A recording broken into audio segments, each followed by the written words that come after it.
हाँ जी, मेरे CA inter वाले दोस्तों, जो अपना फ्री फास्ट ट्रैक बैच कम एडमिन कॉस्ट वाला बैच चल रहा है, मतलब मैक्सिमम चीजें आपको यूट्यूब पे फ्री में मिल जाएगी और कुछ चीजें आपको एक एडमिन कॉस्ट ओनली एक नॉमिनल 500-1000 रुपए लिए इस अटेम्प्ट के लिए, तो बाकी बढ़ जाए तो पता नहीं, ठीक है ना आगे।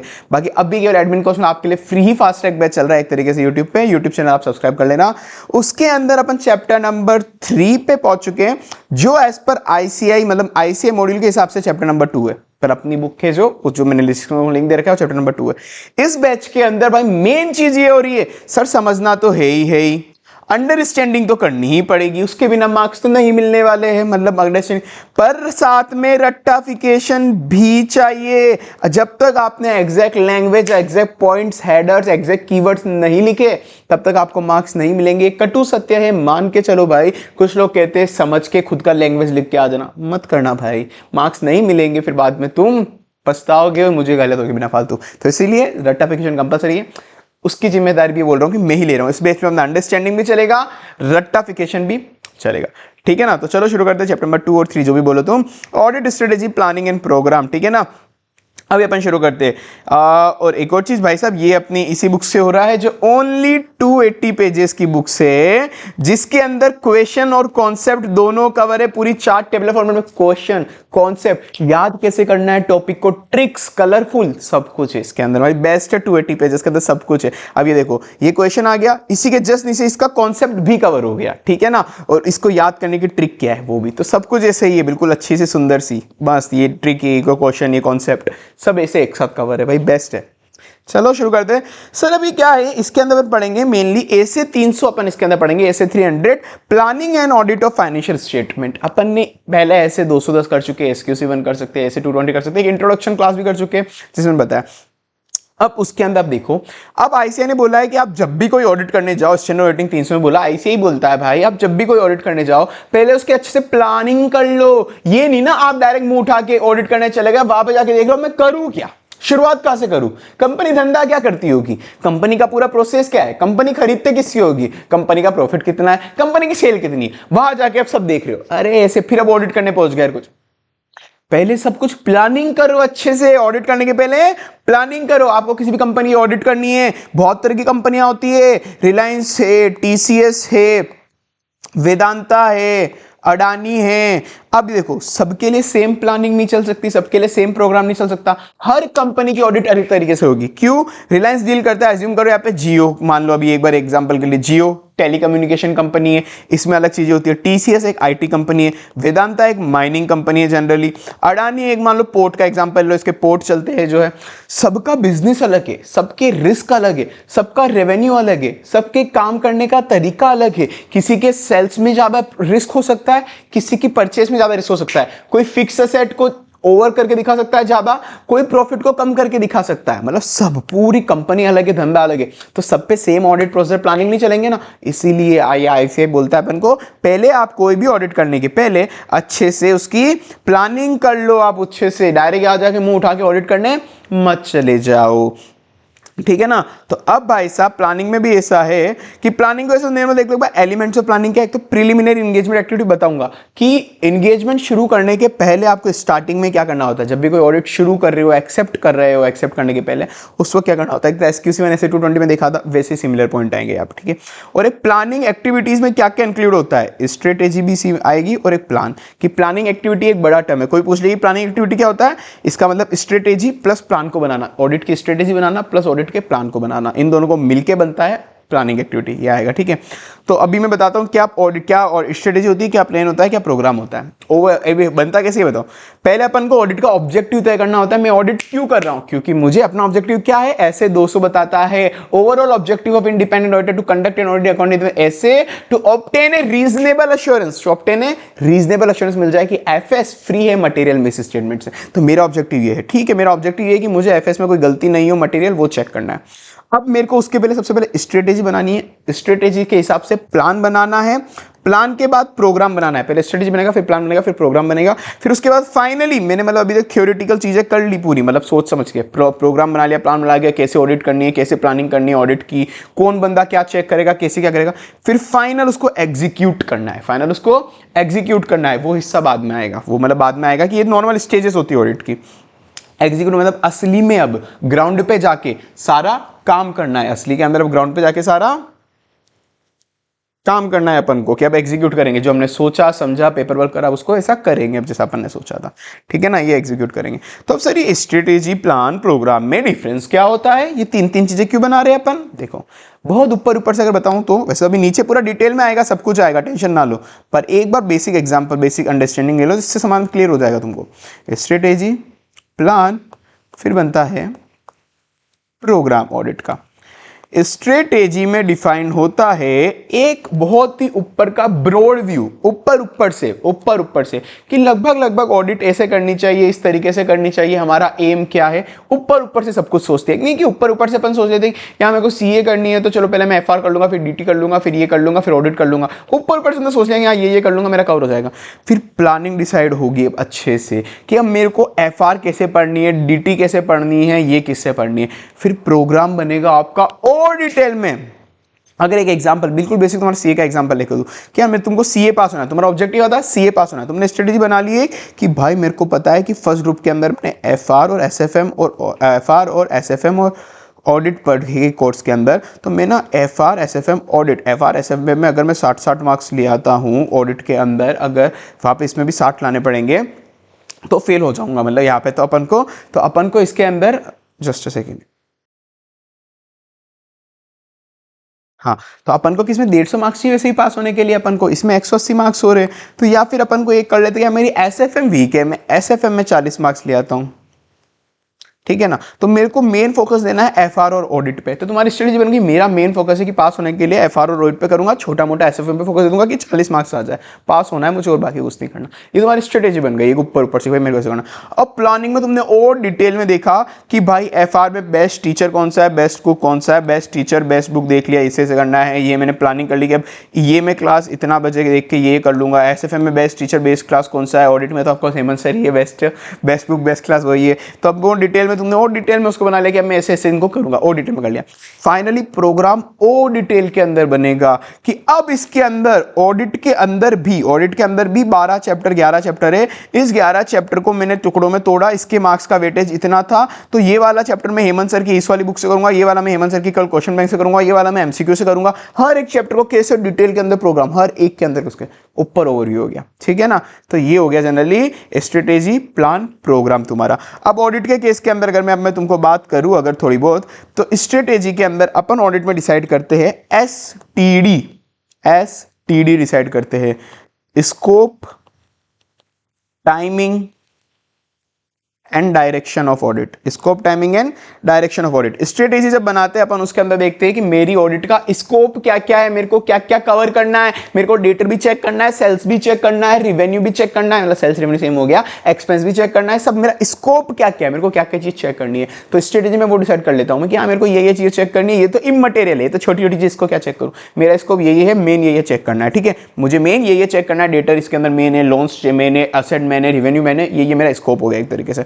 टाइमिंग, यहां पे टाइमिंग दो तरह की हो गई कि मेरे को ऑडिट की मेनली यहां पे टाइमिंग दूं कि टाइमिंग ऑफ रिपोर्ट इशू, मेरे को ऑडिट की रिपोर्ट कब कब इशू करनी है, क्या मेरे को एक फाइनल ऑडिट खत्म होने के बाद एंड में ही रिपोर्ट इशू करनी है, पूरी ऑडिट कंप्लीट हो जाए उसके एंड में रिपोर्ट इशू कर दूं, ये करना है, या फिर नहीं एंड में के साथ साथ तुम इंट्रीम रिपोर्ट भी इशू कर दो कि तुमने 1 महीना ऑडिट करी, जो आउटकम आए, पूरी कंप्लीट नहीं हुई ऑडिट, जो आउटकम आए एक बार मैनेजमेंट को ये तो बता दो कि यार ये तुम्हारा आउटकम है, अभी मैं और कर रहा हूं पर अभी तक यही है, तो क्या इंट्रीम में भी उनको रिपोर्टिंग करनी है। एक टाइमिंग ये भी हो जाता है, दूसरा टाइमिंग ये भी हो जाता है कि ऑडिट के प्रोसीजर कब कब लगाने हैं, केवल ईयर एंड में लगाने हैं कि ऑडिट केवल ईयर एंड पे जाके करनी है कि जब साल पूरा खत्म हो जाए तब, या ऑडिट ईयर के बीच में भी जाके करनी है कि मैं बीच में भी एक बार चले जाता हूं ऑडिट करने की, शायद बीच में आधा पीरियड अभी निपटा देता हूं, थोड़ा क्वार्टर में ऑडिट कर लेता हूं, थोड़ा बीच में घुसे हुए ईयर के, फिर ईयर एंड पे बची कुछ ही कर लूंगा। कब करनी है ऑडिट, कब करनी है और रिपोर्ट कब इशू करनी है, उसका टाइमिंग।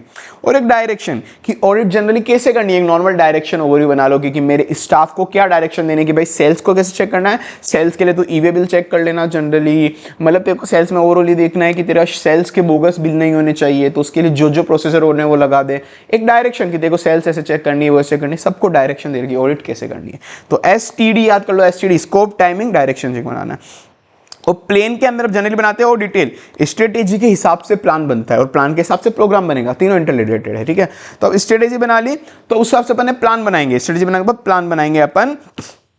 प्लान के अंदर क्या होगा, स्ट्रेटेजी के हिसाब से प्लान बनाना है अपन को कि जो अपन ने स्ट्रेटेजी बनाया उसको डिटेल में देखना है। अपन ने यहाँ पे देख तो लिया कि स्कोप क्या है, टाइमिंग क्या है, डायरेक्शन क्या है, कि स्कोप के अंदर मेरे को रेवेन्यू कवर करना है, सेल्स चेक करना है, ये चेक करना है। डायरेक्शन भी दे दी कि रेवेन्यू में जनरली ये चीज चेक करना कि मेन एम ये है कि सेल्स का ओवर नहीं दिखा रही हो, 50 करोड़ की जगह 100 करोड़ नहीं दिखा रखी हो, बोगस भी लोग फाड़ के।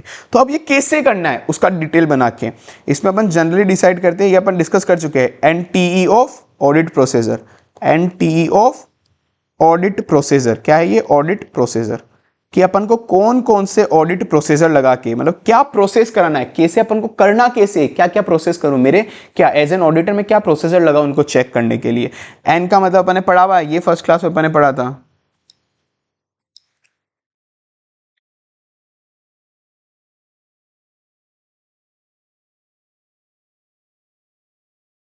नेचर, टाइमिंग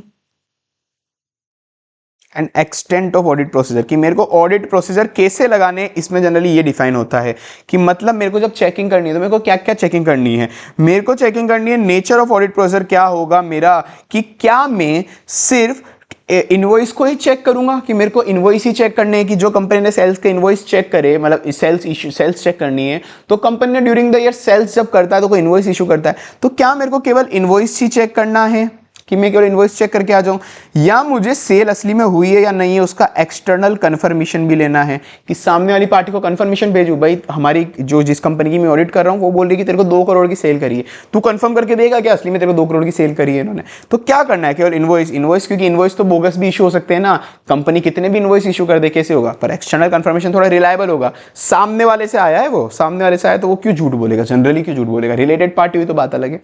तो जनरली कौन से, मतलब किस तरीके की ऑडिट प्रोसीजर लगाने हैं तुमको, nature of audit procedure, timing of audit procedure, तुमको ऑडिट प्रोसीजर कब लगाने हैं, तुमको ड्यूरिंग द ईयर लगाने हैं ऑडिट प्रोसीजर या इंट्रीम में भी लगाने हैं, कि एक तो तुमने ईयर एंड पे ही जाके सब कुछ चेक करा कि ईयर एंड पे और ईयर के बाद ही चेक करूंगा, और एक हो गया कि नहीं ईयर एंड पे सब कुछ नहीं हो पाता, जल्दी जल्दी करना होता है, तो तुम थोड़ा बीच बीच में ऑडिट के साल के बीच में चले गए, Q1 कंप्लीट हुआ, Q2 कंप्लीट हुआ, कि मेरे को थोड़ी बहुत चीजें अभी दे दो मैं अभी चेक करूंगा, अभी चेक करूंगा। तो तुमको ऑडिट कब करनी है, ऑडिट की timing, nature, timing and extent of audit procedure. Extent मतलब तुमको कितना सैंपल साइज रखना है, या 100% टेस्टिंग करनी है। 100% जनरली पॉसिबल नहीं हो पाता है भाई, कभी नहीं हो पाता ऐसे, तो 100% कि आपको एक्सटेंट कितनी ऑडिट प्रोसीजर, कितनी चेकिंग करनी है आपको, जनरली कि आपको सैंपल 5 सैंपल लेने हैं इस एरिया में, कि सेल्स में मेरा 20 सैंपल से काम हो जाएगा, और परचेस में मुझे 200 सैंपल चाहिए होंगे, फिक्स असेट में केवल 5-10 सैंपल से काम हो जाएगा, लायबिलिटी में 500 सैंपल चाहिए होंगे, कितने ज्यादा चेकिंग करनी तुमको, एक्सटेंट ऑफ चेकिंग, कितनी ज्यादा चेकिंग करनी। तो ये होता है नेचर, टाइमिंग, एक्सटेंट। तो स्ट्रेटेजी में एसटीडी डिसाइड करते हैं अपन जनरली, स्कोप, टाइमिंग, डायरेक्शन, तो स्ट्रेटेजी के हिसाब से प्लानिंग बनेगा अपना कि एनटी ऑफ ऑडिट प्रोसीजर। फिर उसके बाद फाइनली प्रोग्राम बनता है। प्रोग्राम बहुत डिटेल के अंदर होता है, प्रोग्राम बहुत डिटेल के अंदर होता है। प्रोग्राम में अपन एक एक बंदे को एक एक चीज देते हैं, अपन ने सब डिसाइड कर लिया कि ऐसे ऐसे करना है, क्या क्या करना है। प्रोग्राम में स्पेसिफिक सब कुछ बता देते हैं। प्रोग्राम में क्या बताया था, स्पेसिफिक सब कुछ, कि भाई अपन को सेल चेक तो करनी है, परचेज भी चेक करनी है। अब प्रोग्राम में सब कुछ बता देंगे, भाई ये जो सेल का पार्ट है ना, सेल का पार्ट अपना आर्टिकल करेगा, आर्टिकल का नाम पप्पू। परचेज जो है, परचेज अपनी असिस्टेंट मैनेजर चेक करेगी, उसका अपने असिस्टेंट मैनेजर का नाम क्या है, पिंकी। पप्पू पिंकी का टाका मिल जाएगा वहां पे, ठीक है ना।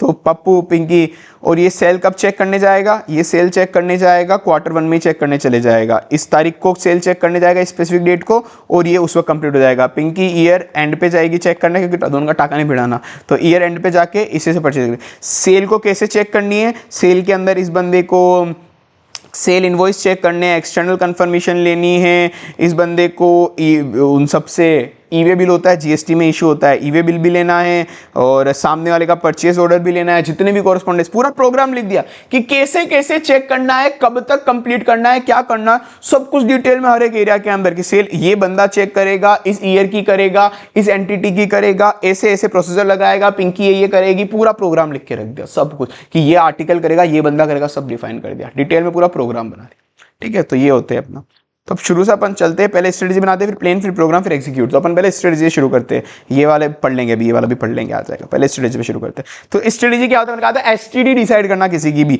STD scope timing direction of audit. तो scope timing direction of audit आपने डिसाइड कर ली, वो अब अपन को गाइड करेगा development of detail audit plan बनाने में। आपने जैसे एसटीडी बना लिया, एसटीडी तो थोड़ा ऊपर ऊपर से बनाया ऑडिट स्ट्रेटेजी, अब स्ट्रेटेजी को देख के डिटेल में प्लान बनेगा, डिटेल में प्लान। एक और चीज ध्यान रख लो, बहुत बेसिक चीज है, जब भी आपको लगे कि आपने एक बार स्ट्रेटेजी प्लान प्रोग्राम सब बना लिया, कुछ भी बना लिया, क्या आपको बाद में चेंज नहीं कर सकते? चेंज करना पड़ेगा। एक बार तो अपन को जो जो इंफॉर्मेशन थी उस हिसाब से बना लिया, बाद में वहां जाके पता पड़ा ओ ये तो गलत थी, मैंने सोचा गलत था, मैंने सोचा था एंटिटी का 5 करोड़ का रिवेन्यू, नहीं इसका तो 50 करोड़ का रिवेन्यू है, तो मुझे तो मेरे डिटेल चेकिंग करनी पड़ेगी, नहीं मुझे मेरा प्लान बदलना पड़ेगा, प्रोग्राम बदलना पड़ेगा, स्ट्रेटेजी बदलनी पड़ेगी। तो आपको जैसे जैसे कोई नया एक्सपीरियंस, मतलब नई कोई इंफॉर्मेशन मिलती जाएगी कि यार कंपनी का भी पता पड़ा, इसने तो इनकम टैक्स की रेट भी पड़ी हुई है इस कंपनी पे, तो मुझे तो और ज्यादा चीजें चेक करनी पड़ेगी इनकम टैक्स के लिए, तो मुझे और डिटेल में काम करना पड़ेगा। तो आप रिवाइज करते रहोगे टाइम टू टाइम, आपको जब जब लगेगा तो ये चीजें आप रिवाइज कर सकते हो।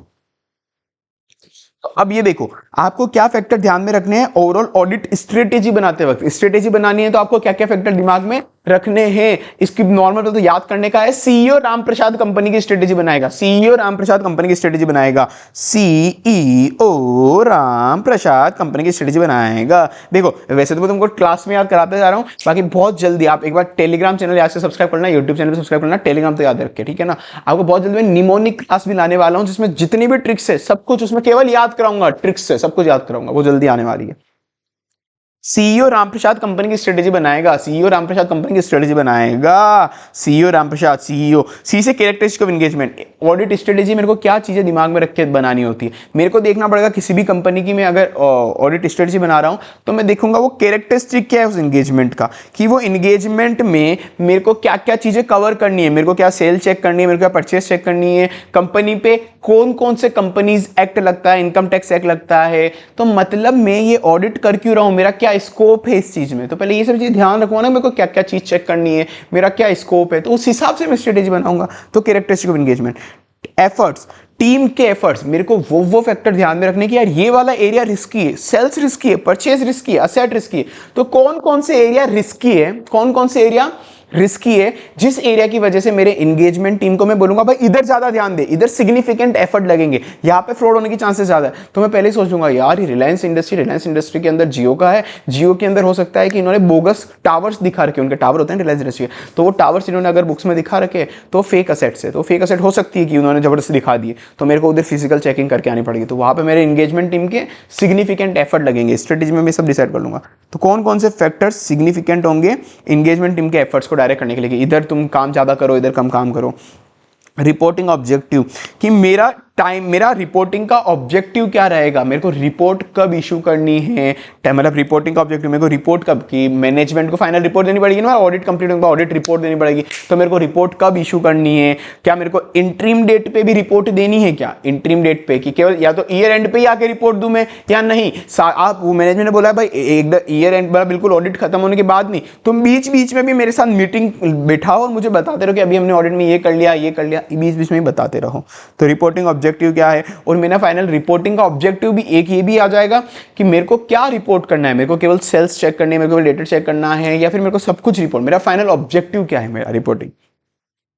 एंटी ऑफ रिसोर्सेज, कि मेरे को कितने रिसोर्सेज चाहिए होंगे ऑडिट कंप्लीट करने के लिए। भाई रिलायंस की ऑडिट है बहुत बड़ी, एनटी मतलब नेचर टाइमिंग एक्सचेंज, जितने भी एब्रीविएशन है मैंने फ्रंट पेज पे दे रखे हैं तुमको आगे इनिशियल पेजेस में, तो एनटी मैंने बता दिया, एनटी का मतलब nature timing and exchange of resources, कि मुझे रिसोर्सेज कौन कौन से चाहिए होंगे, किस टाइमिंग पे चाहिए होंगे, कितने चाहिए होंगे, कौन कौन से किस टाइमिंग पे और कौन कितने चाहिए होंगे, कि रिसोर्सेज मतलब मैं ऑडिट कर रहा हूँ, रिलायंस की ऑडिट है बहुत बड़ी कंपनी है भाई, मेरे को 50 आर्टिकल चाहिए, 20 सीए चाहिए कम से कम, तभी मैं ऑडिट कर पाऊंगा, मेरे को ये सॉफ्टवेयर भी चाहिए, मेरे को ये एक्सपर्ट भी चाहिए, एक्सपर्ट भी रखना है मेरे को, इतनी बड़ी ऑडिट अकेला नहीं कर पाऊंगा, तो आपको रिसोर्सेज क्या क्या चाहिए ऑडिट करने के लिए, ठीक है ना, आपको कौन कौन बंदे की चाहिए, छोटी कंपनी है तो कम चाहिए, 2-3 जनों से ऑडिट करा लूंगा, तो कितने रिसोर्सेज चाहिए, किस टाइमिंग पे आपको भेजना है, एक्सपर्ट ईयर एंड पे जाएगा, 5 आर्टिकल ईयर एंड पे जाएंगे, 10 आर्टिकल ईयर के बीच में जाएंगे, वो सब।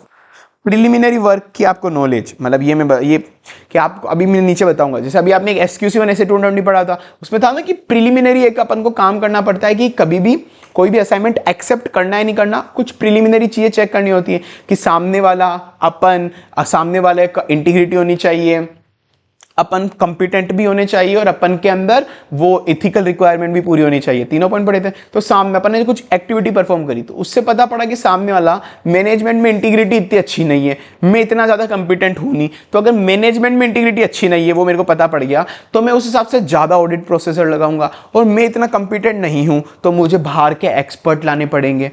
तो मतलब मैंने जो भी स्टार्टिंग में प्रोसेसर करे ना, तो प्रोसेस करने के बाद मेरे को नॉलेज आई होगी कि यार सामने वाला कैसा है, मैं कैसा हूं, तो उस हिसाब से ऑडिट स्ट्रेटेजी बनाऊंगा, उस हिसाब से ऑडिट स्ट्रेटेजी बनाऊंगा। तो रिजल्ट ऑफ प्रिलिमिनरी एक्टिविटी को मैं ध्यान में रख के जो जो मुझे नॉलेज आई उस हिसाब से फिर मैं एंट्री बनाऊंगा।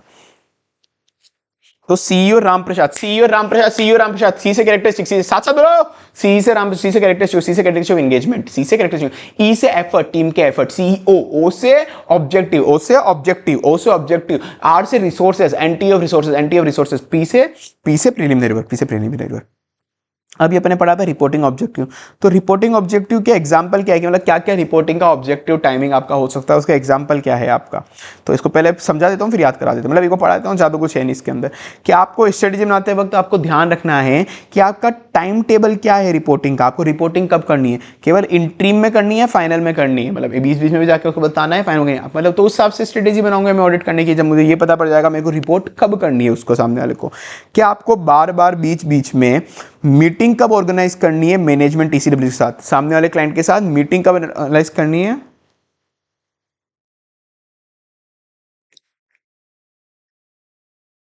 सामने वाली कंपनी के साथ मीटिंग कब सामने वाली कंपनी के साथ मीटिंग कब ऑर्गेनाइज करनी है मेरे को एंटी ऑफ ऑडिट वर्क बताने के लिए। कि भाई मेरा nature timing of extent of audit work क्या है, मैं जनरली थोड़े बहुत ऊपर से, कभी डीप में नहीं बताते कि मैं कैसे ऑडिट प्रोसेस कर लगाऊंगा, ऊपर से मैं जनरली इस टाइम पे ईयर एंड पे इन्वेंटरी करूंगा, इस टाइम पे सरप्राइज काउंट करूंगा, जनरली मेरा प्रोसीजर नहीं बताऊंगा, बस बता दूंगा कि मेरा जनरली ईयर एंड पे क्या करूंगा, कैसे करूंगा, थोड़ा बहुत ऊपर से बता दूंगा कि मैं क्या क्या काम करने वाला हूँ, एक बार शेयर कर दूंगा कि मैं ईयर एंड पे इन्वेंटरी चेक करूंगा, सरप्राइज काउंट भी कर लूंगा, कभी भी एक बार एक क्वार्टर एंड पे आके सरप्राइज कैश काउंट भी कर लूंगा। तो वो एक बार उसके साथ डिस्कस करना कि ये वाला कि तुम मतलब वो ये कि उसका मीटिंग बना के बता देना, उसके साथ मीटिंग बना के तो उसको बताना है ये सब अपन को।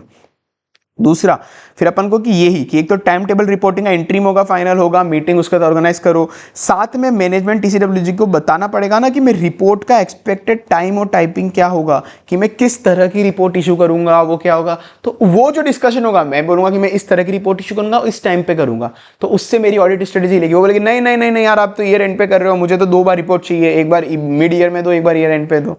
तो वो ऐसा बोलेगा, तो उस हिसाब से मेरी स्ट्रेटेजी लेगी, अच्छा इसको तो पहले भी रिपोर्ट चाहिए यार, इसको तो जल्दी रिपोर्ट भी चाहिए, तो मैं उस हिसाब से मेरी ऑडिट स्ट्रेटेजी हिलाऊंगा उस हिसाब से कि इस हिसाब से तो फिर मुझे पहले जल्दी एरिया ये खत्म करने पड़ेंगे, फिर इंट्रीम पे ये रिपोर्ट इशू कर दूंगा, फिर आगे का काम करके बाद में फाइनल। तो ये सब इफेक्ट करेंगे आपको रिपोर्टिंग कब करनी है। मैनेजमेंट का डिस्कस करना पड़ेगा कि रिपोर्ट का टाइप और टाइमिंग क्या होगी। फिर उसको ये भी डिस्कस करना कि expected communication on status of audit work through out the engagement, कि रोज हो सकता है कि अपन को पहले बैठ के डिसाइड कर लेते हैं कि भाई मैंने जो ऑडिट कंप्लीट करता जा रहा हूं धीरे धीरे, तो आपको मैं कैसे बताऊं मैंने ये आज काम कर लिया, या तो वीकली बेसिस पे, मंथली बेसिस पे, हर दिन कि आज के दिन मैंने ये काम करा और मेरी ये फाइंडिंग हुई, इस वीक में मैंने ये काम करा मेरी ये फाइंडिंग हुई, कि मेरा ऑडिट कितना कंप्लीट हो गया, मेरी क्या फाइंडिंग हुई। तो वो उसको बताना पड़ेगा मैनेजमेंट को। तो अगर उसको रेगुलर बेसिस पे बताना है, डे बेसिस पे बताना है, वीक बेसिस पे बनाना है, उस सबसे मेरी स्ट्रेटेजी अफेक्ट होगी कि मैं स्ट्रेटेजी कैसे बनाऊँ। कि वो बोल रहा है कि रोज आके बताओ मुझे कि रोज तुमने कितना काम करा, क्या करा, तो उस हिसाब से मैं स्ट्रेटेजी बनाऊंगा। तो एक्सपेक्टेड कम्युनिकेशन मुझे कब करना है कि मैंने ऑडिट वर्क कितना कंप्लीट कर लिया, क्या कर लिया। Nature timing of communication among engagement team member. अब ये कुछ एंगेजमेंट टीम आपस में, जो एंगेजमेंट टीम जो ऑडिट करने जा रही है टीम, तो वो टीम भी आपस में कम्युनिकेट करेगी ना। वो एक्सपर्ट बोला है कि मैंने ये एरिया कर लिया, वो एक बंदा दूसरा एरिया संभाल रहा है, एक परचेस संभाल रहा है, एक सेल्स संभाल रहा है, एक डेटा संभाल रहा है, तो तीनों आपस में कब कम्युनिकेशन करेंगे। मेरे को ये सेल्स में फाइंडिंग मिली, एक बोलेगा मेरे को डेटा में फाइंडिंग मिली, तो दोनों की हो सकता है फाइंडिंग एक दूसरे को अफेक्ट करे, दोनों की फाइंडिंग एक दूसरे को अफेक्ट करे। तो आपस में ये लोग भी कब कम्युनिकेट करेंगे एंगेजमेंट टीम आपस के अंदर, ठीक है ना। तो ये चीज ध्यान में रखे अपन को स्ट्रेटेजी बनानी है। ये हो गया रिपोर्टिंग ऑब्जेक्टिव एंगेजमेंट से। इसको थोड़ा सा याद करा दो, करा देते, थोड़ा सा याद करा देते इसको। टाइम टेबल के हिसाब से वर्क करो, टाइम टेबल के हिसाब से वर्क करो और रिपोर्ट इशू करो। टाइम टेबल के हिसाब से वर्क करो, रिपोर्ट इशू करो, बातें मत करो। भाई कोई टीम वाले बातें कर रहे हो ना, उसको बोलना पड़ेगा टाइमिंग, उसको रिपोर्टिंग बताना पड़ेगा। भाई रिपोर्टिंग का टाइमिंग ना अपना बहुत डेडलाइन बहुत खतरनाक है, आज तुम बातें कर रहे हो, यहाँ पे काम नहीं कर रहे, तो तुम बोल रहे भाई मेरे को रिपोर्ट करना है कल आके, तो उसको बोलना पड़ेगा भाई अपनी टीम मेंबर को, भाई टाइम टेबल के हिसाब से काम करो, टाइम टेबल के हिसाब से वर्क करो और रिपोर्ट इशू करो, बातें मत करो। टाइम टेबल के हिसाब से वर्क करो, रिपोर्ट इशू करो, बातें मत करो। टाइम टेबल के हिसाब से वर्क करो, रिपोर्ट इशू करो, रिपोर्ट इशू करो, बातें मत करो। कम्युनिकेशन, कम्युनिकेशन, ये तो ओपन, बातें मत करो, बातें मत करो। Communication of status of audit work and communication about engagement team member. Time table के हिसाब से काम करो, वर्क करो, रिपोर्ट इशू करो। टाइम टेबल के हिसाब से वर्क करो, रिपोर्ट इशू करो, बातें मत करो। टाइम टेबल के हिसाब से, time table for reporting, work करो, NTE of audit work, report issue करो, मतलब expected time and timing of report. Time table के हिसाब से वर्क करो और रिपोर्ट इशू करो, बातें मत करो। कम्युनिकेशन एक तो मैनेजमेंट के साथ करना है अपन को, या फिर कम्युनिकेशन एंगेजमेंट टीम के अंदर करना है, ठीक है ना।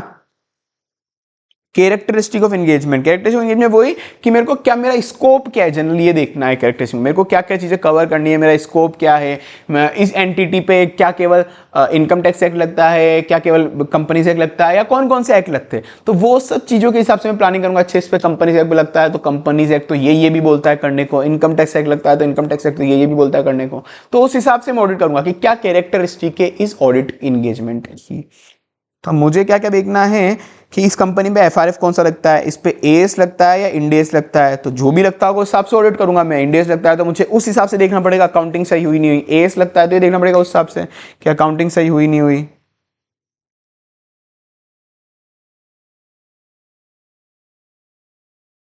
ठीक है, तो इस कंपनी पे एफआरएफ लगता है तो कौन सा लगता है, इंडेस लगता है, एस लगता है, तो मैं उस हिसाब से दूंगा तूने अकाउंटिंग सही तो करी नहीं, एस इंडेस के हिसाब से। कंपनी पे कौन कौन से industry related specific reporting requirement है, like industry related specific requirement होता है, लाइक अगर बैंक है तो बैंक पे आरबीआई को भी रिपोर्टिंग करनी होती है, आरबीआई को भी।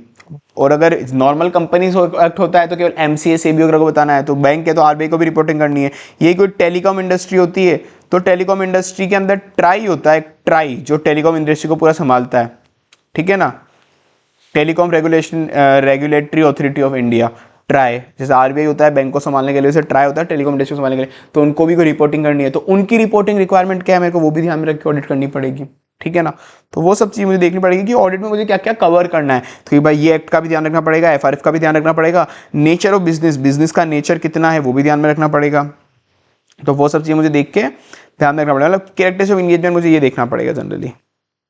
और पिछली बार मेरे को जो एविडेंस मिले थे पिछली ऑडिट में वो भी मेरे को इस बार इंपैक्ट करेंगे, कि हो सकता है पिछली बार के कुछ इंगेजमेंट मेरे को एविडेंस मिले थे तो क्या मैं उसको भी यूज़ करके इस बार ऑडिट कर सकता हूँ। पिछली बार पता पड़ गया था कि हाँ इसका इंटरनल कंट्रोल सही है ये वाला, तो क्या इस बार भी मैं मान सकता हूँ कि इस बार भी उसका इंटरनल कंट्रोल सही है, वो सब उसको देखना पड़ेगा, ठीक है ना।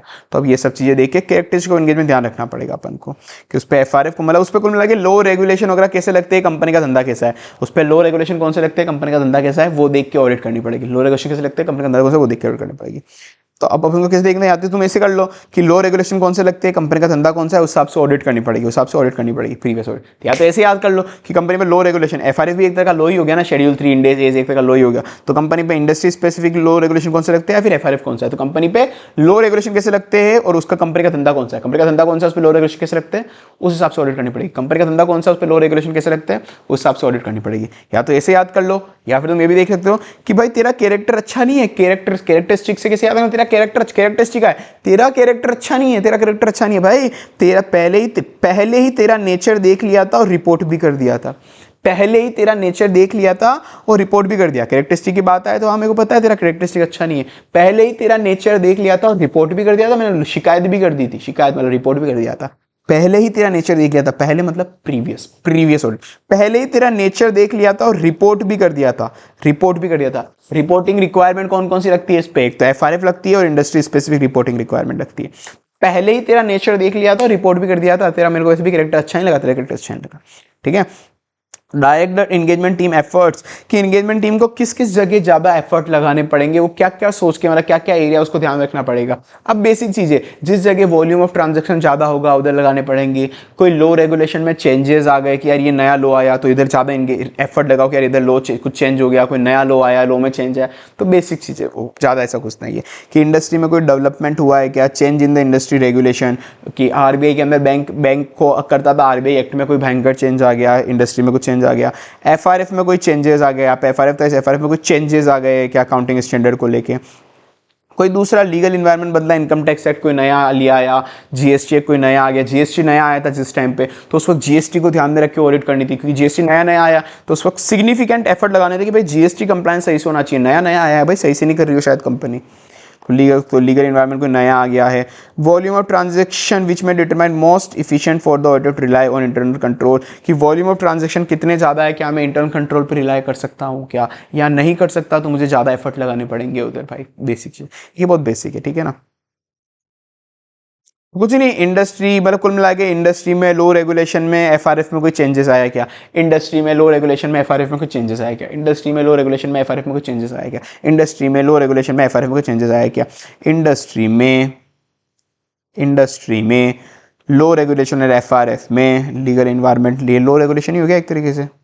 तो ये सब तीनों पॉइंट एक जैसे, इंडस्ट्री में लो रेगुलेशन में एफआरएफ में कोई चेंजेस आया क्या, कोई ये चेंज इंडस्ट्री में लो रेगुलेशन में एफआरएफ में कोई चेंजेस आया क्या, इंडस्ट्री में लो रेगुलेशन में एफआरएफ में कोई चेंजेस आया क्या। एक लास्ट चला थोड़ा ध्यान में रखना, वॉल्यूम ऑफ ट्रांजेक्शन कैसा है उस हिसाब से ध्यान रखना पड़ेगा इंटरनल कंट्रोल। अब ऑडिट की इंपॉर्टेंस क्या होती है भाई, एक सॉरी ऑडिट स्ट्रेटेजी की इंपॉर्टेंस क्या होती है, ऑडिट स्ट्रेटेजी अपन को क्यों बनानी चाहिए, बेसिक चीजें पता है ना भाई, तुमको पता पड़ जाएगा इससे कि अब ऑडिट स्ट्रेटेजी बना के कोई पता तो ना चाहिए ऑडिट स्ट्रेटेजी बनाएंगे कि कौन कौन से मुझे रिसोर्सेज चाहिए होंगे, कौन कौन से रिसोर्सेज को कब मुझे डिप्लॉय करना है, क्या क्यों रखने अपन ऑडिट स्ट्रेटेजी में कि मेरे को कौन कौन से रिसोर्सेज चाहिए होंगे, क्वालिटेटिव क्वांटिटेटिव, क्या ध्यान रखना है, क्वालिटेटिव क्वांटिटेटिव रिसोर्सेज को मेरे को सबसे पहले तो एम्प्लॉय करना है, मेरे को एम्प्लॉय लेने हैं, क्वालिटेटिव क्वांटिटेटिव रिसोर्सेज को डिप्लॉय करना है, बहुत सारे रिसोर्सेज को, फिर उसके बाद उनको मैनेज करना है, उनको मैनेज कोऑर्डिनेट करना है। क्वालिटेटिव क्वांटिटेटिव रिसोर्सेज को कब कब डिप्लॉय करना है और मुझे कब कब मैनेज करना है, उनको कैसे मैनेज करना है, मतलब सबसे पहले मेरे को रिसोर्सेज लेने हैं कि मेरे को किस किस स्किल के चाहिए, मेरे को 4 सीए चाहिए होंगे, 5 इंजीनियर चाहिए होंगे, 2 सीएस चाहिए होंगे, तो मेरे को कौन कौन से रिसोर्सेज चाहिए ऑडिट के लिए, तो वो स्ट्रेटेजी में पता पड़ेगा। तो रिसोर्सेज मुझे कौन कौन से एम्प्लॉय करने मेरे को मेरी फॉर्म में लेने हैं, तो मेरे कौन कौन से क्वालिटी के रिसोर्सेज लेने हैं, सीएस वगैरह, तो वो पता पड़ेगा कौन कौन से रिसोर्सेज को एम्प्लॉय करना है, सारे रिसोर्सेज रिलेटेड है, रिसोर्सेज को एम्प्लॉय करना, फिर रिसोर्सेज को अलोकेट करना, रिसोर्सेज को अलोकेट करना कि भाई तू बहुत एक्सपीरियंस बंदा है यहाँ पे, तो एक काम कर, तू सेल्स चेक कर, तू कम एक्सपीरियंस है तो एक छोटे मोटे एक्सपेंस चेक कर ले, तू तेरे को लीगल नॉलेज बहुत अच्छी है तो एक काम कर, लो रेगुलेशन देख, इसके कंपनी के लीगल लायबिलिटीज देख, तो वो हिसाब से उन रिसोर्सेज को लेना, उन रिसोर्सेज को अलोकेट करना, उन रिसोर्सेज को लेना, पहले मैंने उन रिसोर्सेज को लिया कि मेरे को कौन कौन सी, उन रिसोर्सेज को अलोकेट करना, उन रिसोर्सेज को अलोकेट करना, किस टाइमिंग पे अलोकेट करना है, कोई इंटरिम पे जाएगा, कोई ईयर एंड पे जाएगा, कोई 1 मार्च को जाएगा, कोई 31 मार्च को जाएगा, किस टाइमिंग पे अलोकेट करना, रिसोर्सेज को लेना और किस टाइमिंग पे अलोकेट करना, रिसोर्सेज को एम्प्लॉय करना क्वालिटेटिव, और कितने, allocation of quantity resources, quantity मतलब अलोकेट करना है तुमको, तो अलोकेट मतलब कि ये सेल्स रिस्की हो रहा है, यहाँ पे 3 जने भेज दो, एक्सपेंस तो छोटा सा एरिया, यहाँ पे 1 जना भेज दो, ओ असेट तो बहुत बड़ा एरिया, यहाँ पे 5 जने भेजो, वहाँ पे 5 जने भेजो, कितने रिस्की काम है, कितना बड़ा काम है, उस हिसाब से चेकिंग करने भेजो। तो रिसोर्सेज को पहले मैंने एम्प्लॉय करा, फिर किस टाइमिंग पे उनको अलोकेट करा, क्वालिटी वाले रिसोर्सेज को एम्प्लॉय करा, फिर किस टाइमिंग पे उनको मैंने अलोकेट करा, allocation of quantity of resources, ठीक है ना। तो रिसोर्सेज को लेना, उनको डिप्लॉय करना प्रॉपर क्वांटिटी में, सही टाइमिंग पे, ठीक है। तो रिसोर्सेज को लिया मैंने और उनको अलोकेट कर दिया, रिसोर्सेज को लिया, उनको अलोकेट कर दिया, और किस टाइमिंग पे डिप्लॉय करा, मतलब किस टाइमिंग पे उनको अलोकेट करना है, ठीक है ना। फाइनली उनको सबको मैनेज करो, तुमने रिसोर्सेज ले लिए, उनको सही टाइमिंग पे उनको अलोकेट भी कर दिए, रिसोर्सेज ले भी लिए सही टाइमिंग पे, उनको सब कितने चाहिए थे अलोकेट भी कर दी, फाइनली उन सबको मैनेज करो। उनको मैनेज करना मतलब कोई काम कर रहा है तुम्हारे अंडर, कोई काम कर रहा है बंदा, उसको डायरेक्ट मैनेज सुपरवाइज तो करना पड़ेगा ना कि तू कोई काम सही कर रहा है नहीं कर रहा, फाइनल रिस्पॉन्सिबिलिटी मेरी है, एंगेजमेंट पार्टनर में हूँ, कुछ भी लाइबिलिटी है बाद में मेरे पे आएगी, तो मेरे को उनको देखना पड़ेगा तू सही काम नहीं कर रहा, सुपरवाइज करूंगा, गाइड करूंगा, टाइम टाइम पे मीटिंग करूंगा कि बता तेरा ऑडिट का क्या प्रोग्रेस हुआ, मतलब वही उसको समझाऊंगा तू गलत कर रहा है, इसको सही से चेकिंग कर वो, ठीक है। तो बेनिफिट ये हो गया एम्प्लॉय रिसोर्सेज को लेना, उनको अलोकेट करना सही टाइमिंग पे, फिर फाइनली उन सबको मैनेज करूंगा। क्या चेंज इन टेक्नोलॉजी हो गई, कोई चेंज इन टेक्नोलॉजी की वजह से, मतलब change in government regulation strategy को अफेक्ट करेगा, बिल्कुल करेगा। चेंज इन गवर्नमेंट रेगुलेशन ये था ना, अपने पढ़ा था अभी कि चेंज इन इंडस्ट्री रेगुलेशन वगैरह, बिल्कुल इफेक्ट करेगा। अब हमने ऑडिट स्ट्रेटेजी पढ़ लिया, अब ऑडिट प्लानिंग पढ़ेंगे अपन, प्लानिंग अलग है और प्लान अलग है, वैसे मैं नीचे बता दूंगा। प्लानिंग मतलब प्लानिंग और प्लान तो सेम ही है। प्लानिंग एक्टिविटीज का क्वेश्चन आ जाएगा, कभी प्लानिंग एक्टिविटीज क्या होती है, तो ये दोनों बताने। एक तो अपन ने पढ़ लिया एस्टेब्लिशिंग ओवरऑल ऑडिट स्ट्रेटेजी, कि स्ट्रेटेजी बनाने के लिए क्या क्या फैक्टर ध्यान में रखते हैं, एक तो ये आंसर है। और एक प्लान बनाना, plan audit strategy plus audit plan is equal to planning activities. तो अभी प्लान कैसे बनाने को पढ़ेंगे अपन। अभी तो पहले ऑडिट प्लानिंग क्या आती है, पहले अपन आते हैं ना मेनली ऑडिट प्लानिंग, मतलब ऑडिट ये तो प्लानिंग है, ये प्लानिंग एक्टिविटीज है, ये प्लानिंग एक्टिविटीज है, मतलब नीचे है, सॉरी ये तो प्लेन की डेफिनेशन है, फिर नीचे प्लानिंग एक्टिविटीज आएगी। कहाँ है कहाँ है कहाँ है कहाँ है, ये वाला प्रिलिमिनरी इंगेजमेंट, ये वाला, ये प्लानिंग एक्टिविटीज है एक तरीके से, ये वाला। अब एक बार प्लान पढ़ते हैं अपन।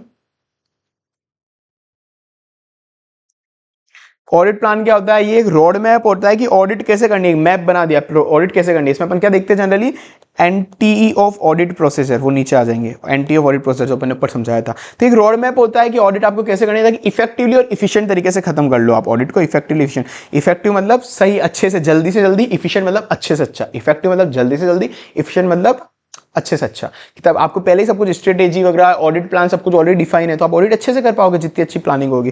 तो ये बहुत ज़्यादा डिटेल में होती है, स्ट्रेटेजी से ज़्यादा डिटेल में होती है, क्योंकि पहले स्ट्रेटेजी बनती है, फिर स्ट्रेटेजी को ध्यान में रख के प्लानिंग बनता है, और प्लानिंग डिटेल में होती है क्योंकि उसके अंदर एंटी ऑफ ऑडिट प्रोसेसर भी होता है। तो प्लानिंग एक कंटिन्यूअस, तुम ध्यान रखना हमेशा, प्लानिंग इंपॉर्टेंट, प्लानिंग एक कंटिन्यूअस फेस है। एक प्लानिंग खत्म हुई दूसरी प्लानिंग शुरू होगी, ये वाला प्रोसेस की प्लानिंग खत्म हुई दूसरे प्रोसेस की प्लानिंग शुरू होगी, या एक ऑडिट की प्लानिंग खत्म हुई दूसरी ऑडिट की प्लानिंग शुरू होगी, और प्लानिंग चलती रहेगी चलती रहेगी। कोई भी नई चीज आई ध्यान में तो प्लानिंग वापस से चेंज होगी, फिर वापस प्लानिंग करूंगा, कोई भी नया काम करने लगा प्लानिंग होगी, फिर दूसरा काम करूंगा वापस प्लानिंग। प्लानिंग एक कंटिन्यूअस प्रोसेस, ये नहीं कि एक बार कर ली और काम खत्म, कंटिन्यूअस करनी जानी पड़ेगी। जैसे जैसे काम बढ़ाते जाओगे वैसे वैसे प्लानिंग तुमको करते जानी करते जानी करते जानी। तो planning is not a discrete face, important, planning एक बार कर दो ऐसा काम नहीं है, कंटिन्यूअस एंड इटरेटिव प्रोसेस। ये कंटिन्यूअस इटरेटिव प्रोसेस है, डिस्क्रीट फेस नहीं है, डिस्क्रीट फेस नहीं है, ये बात ध्यान रखना, ठीक है ना। और plan should be further developed and revise as necessary, plan बार बार रिवाइज और नेसेसरी, जब जब जरूरी होगी तो बार बार डेवलप करना पड़ेगा, रिवाइज करना पड़ेगा, ठीक है ना, ये करना पड़ेगा। तो ये अपन को ध्यान रखना पड़ेगा। तो planning is not a discrete face वगैरह, ये वही है जो मैंने तुमको बताया, ठीक है, बार बार करनी पड़ेगी। एक ये वाला इंपॉर्टेंट है, मतलब ये वाला अपन को इसके अंदर देखना है कि प्लानिंग करने के लिए, मतलब प्लानिंग जब अपन करते हैं तब कुछ फैक्टर पहले ही ध्यान में रख लेते हैं कि प्लानिंग में अपन कुछ फैक्टर पहले ध्यान में रख लेते हैं कि कहाँ कहाँ पे अपन को रिस्क ऑफ मटेरियल स्टेटमेंट मिल जाएगा बाद में। तो risk of material statement assess करने के पहले अपन प्लानिंग में कुछ चीज़ें पहले देख लेते हैं, प्लानिंग में कुछ चीज़ें पहले देख लेते हैं, इंपॉर्टेंट है भाई, है ना, कि अपन prior to audit identification of assessment of risk, कि मटेरियल रिस्क कहाँ कहाँ पे रख सकती है वो अपन डिफाइन करने के पहले प्लानिंग में पहले ही चेक कर लेते हैं कि अपन को क्या क्या चीज़ें चाहिए होगी, क्या क्या चीज़ें चाहिए होगी। तो अपन को प्लानिंग करते वक्त ये चीज़ ध्यान में रखनी है। जनरली क्या क्या देखते हैं अपन को, मेल ओ, प्लानिंग कौन करता रहता है लगातार, मेल ओ मेल ओ मेल ओ मेल ओ मेल ओ, केवल प्लानिंग करता रहता है, कुछ काम नहीं करता। कभी बोले कंटिन्यूअस प्लानिंग कौन कर रहा है, मेल करता रहता है, कुछ काम करने नहीं बैठेगा, बस प्लानिंग ही कर रहा है, मैं ऐसा कर लूंगा वैसा कर लूंगा, केवल प्लानिंग कर रहा है, कुछ काम तो करने रहा। मेल ओ, बस कंटिन्यूअस प्लानिंग ही कर रहा है, कुछ काम नहीं कर रहा, कुछ कंटिन्यूअस प्लानिंग ही कर रहा है, कुछ काम नहीं कर रहा। मेल ओ मेल ओ, MEL E, यहाँ पे ओ, मेल ओ। तो मटेरियलिटी डिसाइड करना, मटेरियलिटी में आगे बताऊंगा क्या होता है। हालांकि मटेरियलिटी एक बेसिक समझ लो, सारे एरिया मटेरियल नहीं होते, हो सकता है एक्सपेंस केवल 500 रुपए के हो, 5 करोड़ की एंटिटी है, तो क्या कोई मटेरियल अमाउंट है क्या, 500 रुपए में कोई गलती निकली तो मटेरियल चीज निकली क्या। मैंने बेसिक क्लास में बताया था, the amount which influence the economic decision of a stakeholder, कभी भी कोई इकोनॉमिक डिसीजन बदल दे किसी यूजर का, वो मटेरियल है। 500 रुपए की कोई गड़बड़ी है, कोई मटेरियल नहीं है, तो वो बाद में पूरा ऐसे 320 है, पूरा पढ़ेंगे अपन, बाद में आएगा। तो डिटरमाइनिंग द मटेरियलिटी, तो अपन प्लानिंग में मटेरियलिटी भी देख लेंगे। Analytical procedure to be applied in risk assessment procedure, risk assessment procedure का मतलब होता है, बताता हूं चलो। अभी एक तरह का एनालिटिकल प्रोसेस मैंने तुमको बताया था ना, बहुत बार बताया था कि ट्रेंड को एनालाइज करना एक तरीके से, कहीं पे भी फ्लक्चुएशन है क्या, पहले 500 रुपए की सेल थी, इस बार एक ही बार में 1 करोड़ रुपए की सेल हो गई, पहले फिक्स एसेट 1 करोड़ का था, इस बार 5 करोड़ का हो गया या 2 करोड़ का हो गया। तो हर साल तो 5 करोड़ 5 करोड़ 5 करोड़ चल रहा था, इस बार एकदम से 15 करोड़ कैसे हो गया। पिछली बार जीपी रेशियो 5%, 8%, 6%, 7% हो रहा था, इस बार जीपी रेशियो 50% हो गया, तो तेरा ट्रेंड ही बदल गया, फ्लक्चुएशन आ गया ना तेरे कुछ थोड़ा बहुत। तो वो एनालिटिकल प्रोसीजर तो वो अपन करते हैं, हर बार जनरली ये ट्रेंड रहता है, इस बार ट्रेंड क्या हो गया, ये होता है एक बार जनरली एनालिटिकल प्रोसेसर। ये अपन करते हैं रिस्क असेसमेंट प्रोसेसर में, बताऊंगा अभी क्या होता है। और अपन को प्लानिंग में क्या होता है, क्या करना पड़ता है, अंडरस्टैंडिंग लेनी होती है लीगल एंड रेगुलेटरी फ्रेमवर्क की। कंपनी पे कौन कौन से लीगल फ्रेमवर्क लगते हैं, companies act, income tax act वगैरह, ये प्लानिंग में करना होता है। इन्वॉल्वमेंट ऑफ एक्सपर्ट की, एक्सपर्ट मुझे कौन कौन से चाहिए, मुझे यहाँ पे एक सीएस की जरूरत पड़ेगी, एक टैक्स एक्सपर्ट की जरूरत पड़ेगी, एक इंजीनियर की जरूरत पड़ेगी, तो वो एक्सपर्ट चाहिए नहीं चाहिए आपको प्लानिंग में देख लो। और या फिर दूसरा और कोई रिस्क असेसमेंट प्रोसीजर और भी कोई परफॉर्म करना हो तो वो भी देख लो। रिस्क असेसमेंट प्रोसीजर दो हो गए यहाँ पे, अदर रिस्क असेसमेंट प्रोसीजर और एनालिटिकल रिस्क असेसमेंट प्रोसीजर। तो पहले देखो रिस्क असेसमेंट प्रोसीजर होता क्या है, वैसे ये ऐसे 315 में डिटेल में आएगा, पर अभी ये पढ़ के चलो एक बार, ऐसे 315 में डिटेल में आएगा। रिस्क असेसमेंट प्रोसीजर मतलब होता है, मैंने बताया तुमको क्लास नंबर 0 के अंदर मैं बताया था ऑडिट के प्रोसीजर कैसे होते हैं। ऑडिट के प्रोसीजर, ऑडिट प्रोसीजर के अंदर मैंने तुमको बताया था, एक होता है रिस्क असेसमेंट प्रोसीजर रैप, एक होता है फर्दर ऑडिट प्रोसीजर फैप। फिर फैप के अंदर फर्दर यहाँ पे डिवाइड होता है, ये मैंने तुमको बताया था पर हाँ ठीक है, अभी सब्सटेंटिव प्रोसीजर, एक होता है TOC test of control. Substantive में सब्सटेंटिव एनालिटिकल प्रोसीजर, अभी इतना समझ में नहीं आएगा, बस अभी बता रहा हूँ, एक तुमको ध्यान, टेंशन मत दो। एक होता है टीओडी, टीओडी में आता है vouching and verification. Audit procedure में सबसे पहले अभी इतना देख लो, ये रैप अपन डील करेंगे 315 के अंदर, ऐसे 315 के अंदर, ठीक है ना। ये फैप अपन जनरली डील करेंगे ऐसे 330 के अंदर, फर्दर ऑडिट प्रोसीजर ऐसे 330 के अंदर डील करेंगे। बस इसका एक एनालिटिकल प्रोसीजर वाला पार्ट जो आएगा ना, इसके लिए अलग से ऐसे ऐसे 520, ये बना लो एक बार, ऐसे 315 में आएगा, ऐसे 330 में ये आएगा, ये दोनों ये आप कर जाएंगे। बस एक सब्सटेंटिव एनालिटिकल प्रोसीजर डिटेल के अंदर ऐसे 520 में वापस आएगा ये, ठीक है। ये RAP risk assessment procedure, further audit procedure, substantive analytical procedure, test of detail, test of control, एक बार चार्ट बना लो। तो कुल मिला के ऑडिट को ये सारे प्रोसीजर परफॉर्म करने होते हैं, अपन बाद में आएगा सब। तो सबसे पहले रिस्क को असेस करना होता है कि किस किस एरिया में कहाँ पे रिस्क हो सकती है, कैसे असेस करेंगे, बस मैं अंडरस्टैंडिंग लेता रहूंगा, कोई प्रोसेस लगा नहीं रहा है सच। रिस्क असेसमेंट प्रोसेस में कोई जनरली फिजिकली प्रोसेस नहीं कर रहा, बस समझता जा रहा हूँ कंपनी के ओनर कौन है, कंपनी पे कौन से लो रेगुलेशन लगते हैं, कंपनी की सेल कितनी है, कंपनी के इंटरनल कंट्रोल कैसे, कंपनी के बारे में अंडरस्टैंडिंग लेता जा रहा हूँ, एनुअल रिपोर्ट पढ़ रहा हूँ, कंपनी के फाइनेंशियल्स पढ़ रहा हूँ, सब कुछ समझता जा रहा हूँ। फिर दिमाग लगा रहा हूँ, अच्छा इस कंपनी में ये हुआ हुआ, इस कंपनी में इनकम टैक्स रेट पड़ी हुई है, इस कंपनी की सेल लगातार बढ़ रही है, तो मैं रिस्क को असेस कर रहा हूँ, रिस्क को ढूंढता जा रहा हूँ, तो वो रिस्क असेसमेंट प्रोसेस कहलाता है। तो कंपनी की अंडरस्टैंडिंग लेते हैं अपन रिस्क को ढूंढने के लिए, उसको कहते हैं रिस्क असेसमेंट प्रोसेस। फिर एक बार फाइनली अपनी अंडरस्टैंडिंग मिल गई अपन को नॉर्मली रिस्क असेस करने के लिए, फिर जो नॉर्मली अपन को लगता है कि यहाँ रिस्क हो सकती है, फिर अपन फर्दर ऑडिट प्रोसेस लगाते हैं कि जो अपन को अंडरस्टैंडिंग मिली उस हिसाब से अब अपन फाइनली ऑडिट प्रोसीजर लगाएंगे चेकिंग करने के लिए ऑडिट प्रोसीजर लगाएंगे। तो पहले रिस्क असेस करेंगे, सबसे पहले अंडरस्टैंडिंग लेंगे चीजों की पहले, फिर अपन अंडरस्टैंडिंग हो गई उसके बाद फाइनली ऑडिट प्रोसीजर लगाएंगे। अच्छा सेल्स में ज्यादा रिस्क है तो मैं ये वाला ऑडिट प्रोसीजर लगाऊंगा, परचेज में कम रिस्क है तो ये वाला ऑडिट प्रोसीजर लगाऊंगा, तो वो फर्दर ऑडिट प्रोसीजर जो ऐसे 330 आएगा, ठीक है। तो ये रिस्क असेसमेंट प्रोसेस वैसे अपन पढ़ेंगे ऐसे, बस वो अंडरस्टैंडिंग ऑब्टेन करनी है एंटिटी और उसके इन्वॉल्वमेंट की, ताकि अपन आइडेंटिफाई और असेस कर सके risk of material misstatement. FS level पे भी असर्शन लेवल पे भी बाद में आएगा, वो ऐसे 315 में डिटेल में, ठीक है। ये सब हो गया। आपको प्लानिंग करते हो तो हमेशा अपने टीम के की मेंबर को भी, अकेला एंगेजमेंट पार्टनर खुद प्लानिंग नहीं करेगा, जितने भी इंपॉर्टेंट टीम के मेंबर है ना आपको सबको इन्वॉल्व करोगे, तुम सब भी अपने फीडबैक दो, कैसे प्लानिंग करनी चाहिए, कैसे ऑडिट करनी चाहिए, कि टीम मेंबर को हमेशा टीम मेंबर को इंक्लूड करो कि टीम मेंबर है, ताकि इफेक्टिवनेस एफिशिएंसी ऑडिट की अच्छी हो। सबको कुछ ना कुछ सबसे ज्ञान मिलेगा आपको, और कुछ नहीं। डिस्कस विद एंटिटी मैनेजमेंट, ये भी थोड़ा इंपॉर्टेंट है कि आप जब भी प्लानिंग कर रहे हो तो फाइनल आप कौन से थोड़े बहुत बता देना कि मैं ये प्लानिंग कर रहा हूं, एक ऊपर से बता देना कि मैं जनरली ये ऑडिट ऐसे ऑडिट प्रोसेस लगाने की कोशिश कर रहा हूं, ठीक है ना। कि बता देना उसको कि मैं वहां पे ईयर एंड पे आके तुम्हारी इन्वेंट्री काउंट करूंगा, क्वार्टर 1 पे आके तुम्हारा सरप्राइज काउंट करूंगा, ताकि वो थोड़ा तैयार है कि हाँ ये आएगा इन्वेंट्री गिनने, तो मेरे पास सारे डॉक्यूमेंट रेडी है, उसको टाइम मिल जाएगा थोड़ा। तो बताना है कि मैं इस टाइमिंग पे ये प्रोसेस करूंगा, ऐसा थोड़ा बहुत बता देना। पर ध्यान रखना, बताना तो है पर इतना डिटेल में मत बता देना कि वो पहले ही सतर्क हो जाए, अच्छा वो ये सब काम करेगा। तो ऐसा अगर वो प्रोसीजर लगाएगा एग्जैक्ट, तो यार वो कोई बग ढूंढ लेगा, कोई बीच में गली ढूंढ लेगा रास्ता, कि अगर ये ऐसा ऑडिट प्रोसेस लगाएगा तो मैं ऐसे करके इसको मैनिपुलेट कर सकता हूं, क्योंकि अपन ने उसको पहली पूरी चेकिंग बता दी मैं ऐसा ऐसा करूंगा, तो वो ऐसे करके मैनिपुलेट कर सकता। तो इतना डिटेल में मत बता देना उसको, एक बार बता देना कि जनरली मैं क्या कर रहा हूं, बस प्रोवाइडेड कि वो आप जो बता रहे हो उससे आपकी ऑडिट की क्वालिटी कम नहीं हो जाए कि उसको सब पता पड़ गया वो मैनिपुलेट कर दे अपन को। तो वो एलिमेंट ऑफ प्लानिंग डिस्कस करेगा मैनेजमेंट से, ताकि ऑडिट अच्छे से हो जाए, मैनेजमेंट भी तैयार रहेगा थोड़ा डॉक्यूमेंट वगैरह के साथ, ठीक है ना। पर ध्यान रखना कि उससे कॉम्प्रोमाइज नहीं होनी चाहिए इफेक्टिवनेस ऑफ ऑडिट। ऑडिटर की रिस्पॉन्सिबिलिटी क्या होती है, हमेशा ऑडिट स्ट्रेटेजी बनाना, ऑडिट प्लान बनाना ऑडिटर की रिस्पॉन्सिबिलिटी होती है।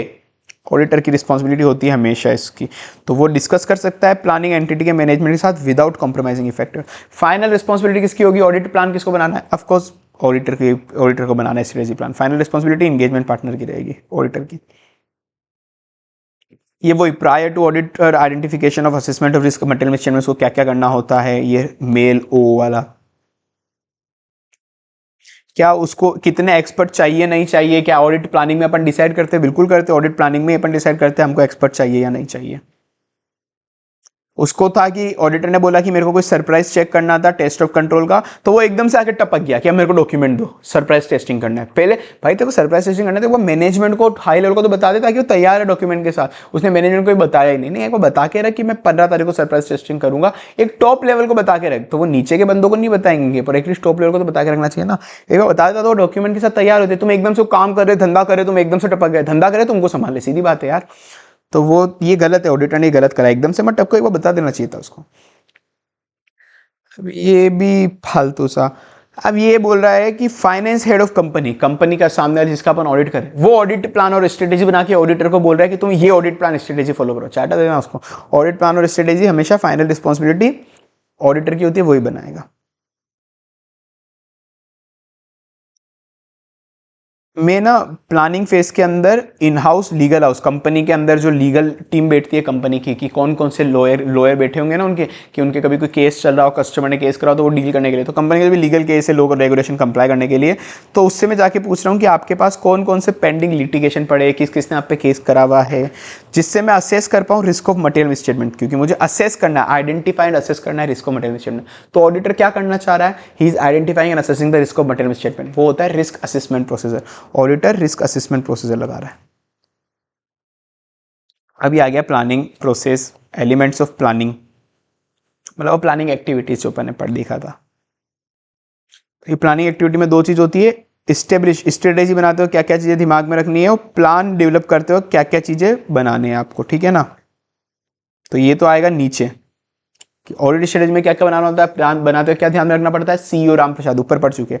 प्लान बनाते हो क्या ध्यान में रखना पड़ता है, ये नीचे पढ़ेंगे, ठीक है। अब ये है बेसिक है कि प्रीलिमिनरी इंगेजमेंट एक्टिविटी, अपन को पहले ही कुछ एक्टिविटी अपन ने प्लानिंग वगैरह सब कुछ करने के पहले एक प्रीलिमिनरी इंगेजमेंट एक्टिविटी आप करके रख लो, मतलब प्लानिंग स्ट्रेटेजी सब कुछ बनाने के पहले आप एक ये एक्टिविटी पहले करके रख लो कि उसके बाद ही ऑडिट का प्लानिंग वगैरह बनाना। प्रीलिमिनरी इंगेजमेंट एक्टिविटी अपने पहले पढ़ी थी, लगभग थोड़ा बहुत वही मानो, इसको डिटेल में दे दिया थोड़ा बहुत, SQC 220 में पढ़ा था ना, लगभग वही अपन को दे दिया कि सामने वाले की इंटीग्रिटी, मेरी कंपिटेंस, सामने वाला मेरी कंपिटेंस और एथिकल रिक्वायरमेंट ये पूरी होनी चाहिए, ठीक है ना। तो यही है सामने वाले की इंटीग्रिटी, कंपिटेंसी, और यहाँ पे ये बी वाला पॉइंट में दिया एथिकल रिक्वायरमेंट, मतलब तीन पॉइंट में तोड़ के इनको बांटा है इसको, A point, B point, C point. तो A B C, A B तो ऐसे ही है जो अपन को पहले अपन ने पढ़े थे कि अपन जब भी किसी क्लाइंट को एक्सेप्ट कंटिन्यू करते हैं तो क्या क्या चीज़ें देखनी होती है अपन को उस वक्त, सामने वाला अपन और सामने वाला अपन, हाँ बस वही, सामने वाले की इंटीग्रिटी, मेरा कंपिटेंस और एथिकल रिक्वायरमेंट, तो उसको तोड़ के डाल दिया बस। सामने वाले की इंटीग्रिटी, कंपिटेंस, मतलब सामने वाले की इंटीग्रिटी, मेरी कंपिटेंस, सामने वाला मेरा, ये हो गया, और एक एथिकल रिक्वायरमेंट, कि एथिकल रिक्वायरमेंट पूरी होगी तो ये ऑडिट एक्सेप्ट करूंगा वरना नहीं करूंगा। सामने वाले की इंटीग्रिटी कैसी है, मेरी कंपिटेंस कैसी है, ये अपन क्योंकि पढ़ चुके हैं SQC 220 में, इसलिए मैं समझा नहीं रहा हूँ, वापस उस तरह जाके पढ़ लेना आप, ठीक है ना। चैप्टर नंबर 11 जो ICI का है, और मेरी बुक के अंदर चैप्टर नंबर, अपनी बुक के अंदर चैप्टर नंबर 2 है अपनी बुक के अंदर, ठीक है ना। तो ये अपन वहाँ पढ़ चुके हैं सब चीज़ें। तो बस कुछ नहीं, तीन चीज़ें ध्यान रखनी पड़ेगी। ए हो गया अपन को एक्सेप्ट करने के पहले क्लाइंट को क्या क्या चीज़ ध्यान में रखनी पड़ेगी, एथिकल रिक्वायरमेंट पूरी होनी चाहिए, और सी हो गया अंडरस्टैंडिंग द एंगेजमेंट टर्म्स, ऐसे 210, तो ये ऐसे 210 हो गया, ऐसे 210 भी अपन पढ़ चुके हैं, ठीक है ना, कि एंगेजमेंट टर्म दोनों एग्री हो जाने चाहिए कि हम ऐसे ऐसे ऑडिट करेंगे, मतलब ये सब पूरा हो गया, उसके बाद ही आगे का काम शुरू कर दो, वरना या फिर रुक जाओ भाई वो मान ही नहीं रहा। तो अब ABC क्या हो गया, क्लाइंट रिलेशनशिप को एक्सेप्ट करना है, कंटिन्यू करना है नहीं करना, एथिकल रिक्वायरमेंट, और एक ऐसे 210 वाला है टर्म्स ऑफ एंगेजमेंट। सामने वाला अपन और पुराना, सामने वाला अपन और पुराना, सामने वाला अपन और पुराना, सामने वाला अपन और पुराना, एक्सेप्टेंस करना है नहीं करना, क्या चीज़ देख के करेंगे कि सामने वाला की इंटीग्रिटी कैसी है, मेरी कंपिटेंसी कैसी है, और पुराने वाला कि मेरे को पुराने वाले में 2 पॉइंट आ गए, पुराने वाले में 2 पॉइंट आ गए कि पिछली बार अगर मैंने ये ऑडिट करी थी, इस बार मैं ऑडिट कर रहा हूँ, तो पिछली बार कोई ऐसी फाइंडिंग मिली थी, इस बार कोई ऐसी फाइंडिंग मिली है क्या इस ऑडिट की कि यार मेरे को लगता है कंपनी खराब है, मेरे को इससे रिश्ता रखना ही नहीं, मैं इसके ऑडिट से जा रहा हूँ, मैं इसके ऑडिट से जा रहा हूँ, रिजाइन कर देता हूँ। ऐसी कोई फाइंडिंग मिली थी क्या? तो ये पुराने वाला, या फिर पुराने वाले ऑडिटर को अपन को कम्युनिकेट करना होता है। मैंने बताया था ना पिछली बार क्लास में बताया था, जब भी आप कोई ऑडिट एक्सेप्ट करो तो पिछले वाले ऑडिटर को कम्युनिकेट करना पड़ता है, भाई ये मैं ऑडिट ले रहा हूँ, तो एनओसी दे दे, नो ऑब्जेक्शन सर्टिफिकेट, कि मैं ये ऑडिट कर रहा हूँ, मैं ले लूँ ना। अगर पुराने वाले ने मना कर दिया कि इस कंपनी में ये गलतियां चल रही है मत ले, तो फिर मेरे को सोचना पड़ेगा। तो वही सामने वाला मैं और पुराने वाला, सामने वाला मैं और पुराने वाला, सामने वाला अपन और पुराने वाला, सामने वाला अपन और पुराने वाला, सामने वाला अपन और पुराने वाला, सामने वाले की इंटीग्रिटी, मेरी कॉम्पिटेंस और पुराने वाले का पुरानी ऑडिट का फाइंडिंग और पुराना प्रीडिसेसर ऑडिटर का। तो ठीक है, तो ये 2 पॉइंट अपन ने यहाँ पढ़े थे। फिर एक एथिकल रिक्वायरमेंट भी पूरी होनी चाहिए, अपन ने एसक्यूसी 1 में पढ़ लिया था वो वाला पॉइंट। तो एथिकल रिक्वायरमेंट में खासकर इंडिपेंडेंस फॉलो होनी चाहिए, तो हमेशा अलर्ट रहना कि कहीं पे एथिकल रिक्वायरमेंट पूरी हो रही है नहीं हो रही, इंडिपेंडेंस पूरा हो रहा है नहीं हो रहा है। तो इंडिपेंडेंस भी अपन ने वहाँ पढ़ लिया था कि उन सबको रिक्वायरमेंट भेजो कि इंडिपेंडेंस का मतलब क्या होता है, उनको कम्युनिकेट करो। फिर उनसे पूछो कि आप आइडेंटिफाई करो कोई थ्रेट तो नहीं है ना तुमको कि कहीं पे इंडिपेंडेंस का थ्रेट आ रहा है, उनको पहले समझाओ, कम्युनिकेशन करो। फिर उससे बाद पूछो कि भाई ये तुमने कम्युनिकेट करा, उस सबसे उनको कोई थ्रेट तो नहीं है ना कि तुम इंडिपेंडेंट हो या नहीं हो। उनको कम्युनिकेट के बाद थ्रेट इवेल्यूएट करो, इंडिपेंडेंट हो नहीं, अगर नहीं है तो कोई एक्शन लो, उसको सेफ गार्ड वगैरह लगाओ, कोई एक्शन लो। ठीक है, तो लगभग सेम है ये भी वाला। तो यहाँ पे बस यहाँ से स्टार्ट डायरेक्ट थ्रेड से हुआ है, वहाँ पे उनको कम्युनिकेट करा था अपन ने, बस यहाँ पे कम्युनिकेट किया है कि स्टार्ट थ्रेड से हुआ है कि मतलब रिलेवेंट इन्फॉर्मेशन लो कि कहीं पे थ्रेट तो नहीं है, कहीं पे थ्रेट तो नहीं है, और अगर कहीं पे भी थ्रेट मिला, तुमको ब्रीच मिली अपनी इंडिपेंडेंस पॉलिसी में, तो एक्शन लो, तो एक्शन लो। ये बाकी पॉइंट दोनों सेम ही है, मतलब ये पहले पढ़े थे अपन ने, पहले उनको कम्युनिकेट करो, कहीं पे थ्रेट है तो एक्शन लो। तो ये दोनों पॉइंट थ्रेट के हो गए, ये वाला एक एक्शन का हो गया कि थ्रेट ऑफ इंडिपेंडेंस है क्या, कहीं पे कोई ब्रीच मिला हो अपन को कि हाँ वो बोल रहा है कि हाँ भाई हाँ सर मैंने इस रिलायंस के 2 करोड़ के सेल ले रखे, शेयर्स ले रखे, तो मैं इंडिपेंडेंट नहीं हूँ। तो उस 2 करोड़ के सेल शेयर्स का फिर बिचवाओ एक्शन में, या तो उसको बोलो कि बेच दे, या फिर उसको टीम से हटा के दूसरा बंदा डालो। और इंगेजमेंट टीम्स की टर्म्स ऑफ इंगेजमेंट जैसे 210 के अंदर अपन ने डिसाइड करी थी, चैप्टर हो चुका है वो, आप पढ़ लेना, मतलब वहाँ पे तो वो टर्म्स ऑफ इंगेजमेंट आप साइन करके एग्री करा लो। ठीक है, प्लानिंग एक्टिविटी का कभी क्वेश्चन आया तो ऑडिट स्ट्रेटजी ऑडिट प्लान बता देना। अब ये प्रीलिमिनरी इंगेजमेंट एक्टिविटी में तुमको क्या क्या करना होता है, आरटीपी 24 एसएम के अंदर भी क्वेश्चन आया हुआ था, वही अपन ऊपर 3 पढ़े, वो का वो ये कंटिन्यू करनी है नहीं करनी, क्लाइंट का रिलेशनशिप, एथिकल रिक्वायरमेंट क्या है, टर्म्स ऑफ एंगेजमेंट क्या क्या है, कंटेंट ऑफ ऑडिट प्लान और factor for developing audit plan. Audit plan के अंदर क्या क्या ध्यान में रखना है अपन को।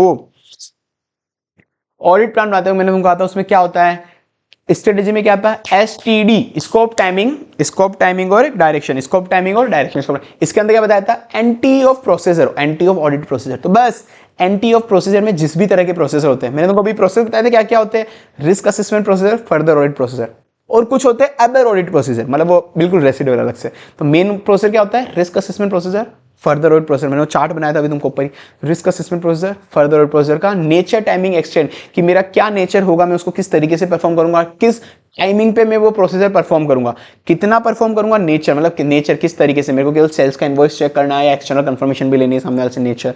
टाइमिंग केवल इंटरिम डेट पे परफॉर्म करूंगा, ईयर एंड पे परफॉर्म करूंगा, टाइमिंग कब प्रोसेसर वो कब परफॉर्म करूंगा, एक्सटेंड कितना डिटेल में, कितनी सैंपल चेकिंग में करूंगा, कितनी सैंपल्स में लूंगा, तो एक्सटेंड। तो तुम्हारा एनटी ऑफ ऑडिट प्रोसीजर का एनटी क्या है, वो सब प्लानिंग के अंदर डालेंगे कि मैं इसको इस टाइम पे परफॉर्म करूंगा, इतना डिटेल में प्रोसेस परफॉर्म करूंगा। तो वो NTE of RAP, NTE of FAP और NTE of OAP, other audit procedure कुछ बचे हुए। तो आपको प्लानिंग के अंदर ये लिखना है कि nature, timing of extent of RAP FAP OAP, RAP FAP OAP, RAP FAP OAP, RAP FAP OAP क्या है वो इधर आएगा, RAP FAP OAP. Nature timing extent of RAP जो 315 डील करता है, nature timing of extent of FAP further audit procedure, risk assessment procedure जो SA 330 deal करता है, और कुछ अदर ऑडिट प्रोसीजर जो बाकी एसएस के हिसाब से करने वो अदर हुए, वो अदर हुए। ठीक है, तो RAP FAP OAP, RAP FAP OAP, RAP FAP OAP, RAP FAP OAP, RAP FAP OAP, RAP FAP OAP, RAP FAP OAP, RAP FAP OAP, RAP FAP OAP, RAP FAP OAP. तो planning के अंदर अपन को ये factor ध्यान रखने पड़ते हैं, मतलब ये चीज़ के इंक्लूड करने पड़ते हैं। तो उनके कौन कौन से मोड पर से परफॉर्म करेंगे, उनकी टाइमिंग क्या होगी, प्लान ज़्यादा डिटेल में होता है ऑडिट स्ट्रेटेजी से। एक बार मैंने रिस्क असेसमेंट प्रोसीजर कर लिया, उसके बाद मैंने बताया ना कि रिस्क कहाँ कहाँ हो सकती है, क्या हो सकती है, अंडरस्टैंडिंग करने के बाद फिर उस हिसाब से मेरा फैप डिसाइड होगा कि ये रिस्क मिली है मेरे को रिस्क असेसमेंट से। अब मैं फर्दर ऑडिट प्रोसीजर में रिस्क असेसमेंट प्रोसीजर का जो आउटकम है वो ध्यान में रख के फैप डिसाइड करूंगा, फैप डिसाइड उसके बाद करूंगा। तो FAP depend upon outcome of RAP. Main तो ये 3 होते हैं।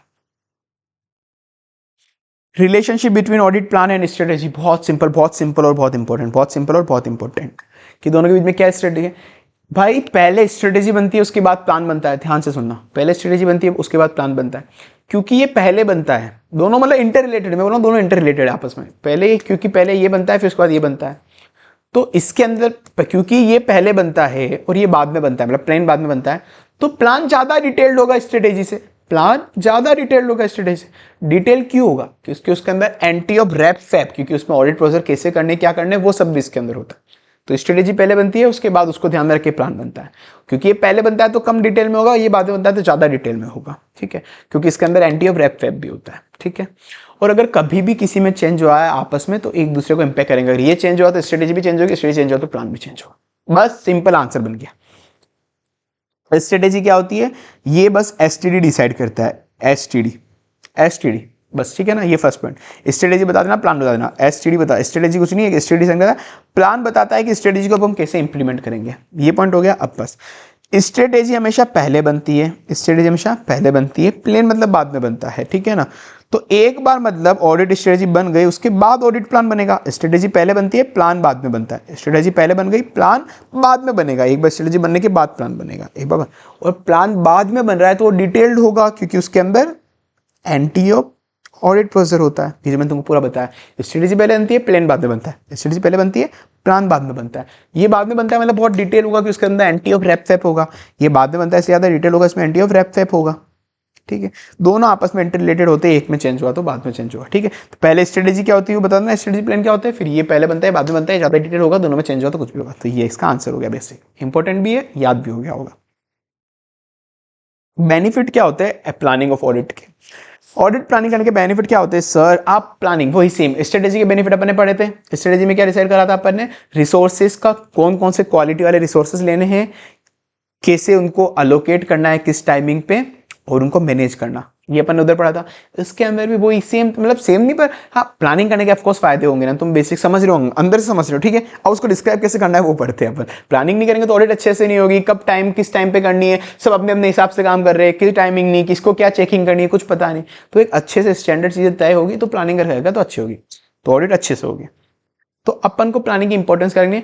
एंगेजमेंट टीम को इंपॉर्टेंट तौर पे मैनेज करता है, याद करो, इंगेजमेंट टीम को इंपॉर्टेंट तौर पे मैनेज करता है, इंगेजमेंट टीम को इंपॉर्टेंट तौर पे मैनेज करता है, इंगेजमेंट टीम को इंपॉर्टेंट तौर पे मैनेज करता है, इंगेजमेंट टीम को इंपॉर्टेंट तौर पे मैनेज करता है, इंगेजमेंट टीम को इंपॉर्टेंट तौर पे मैनेज करता है, इंगेजमेंट टीम को इंपॉर्टेंट तौर पे मैनेज करता है, इंगेजमेंट टीम को इंपॉर्टेंट तौर पे मैनेज करता है। साथ बोलो, साथ बोलो। इंगेजमेंट टीम को इंपॉर्टेंट तौर पे मैनेज करता है, इंगेजमेंट टीम को इंपॉर्टेंट तौर पे मैनेज करता है, इंगेजमेंट टीम को इंपॉर्टेंट तौर पे मैनेज करता है, इंगेजमेंट टीम को इंपॉर्टेंट तौर पे मैनेज करता है, इंगेजमेंट टीम को इंपॉर्टेंट तौर पे मैनेज करता है। ये मेरी ट्रिक है, मतलब इधर वाली ट्रिक है और इधर वाला आईसीआई का आंसर है, राइट वाला आईसीआई का आंसर है।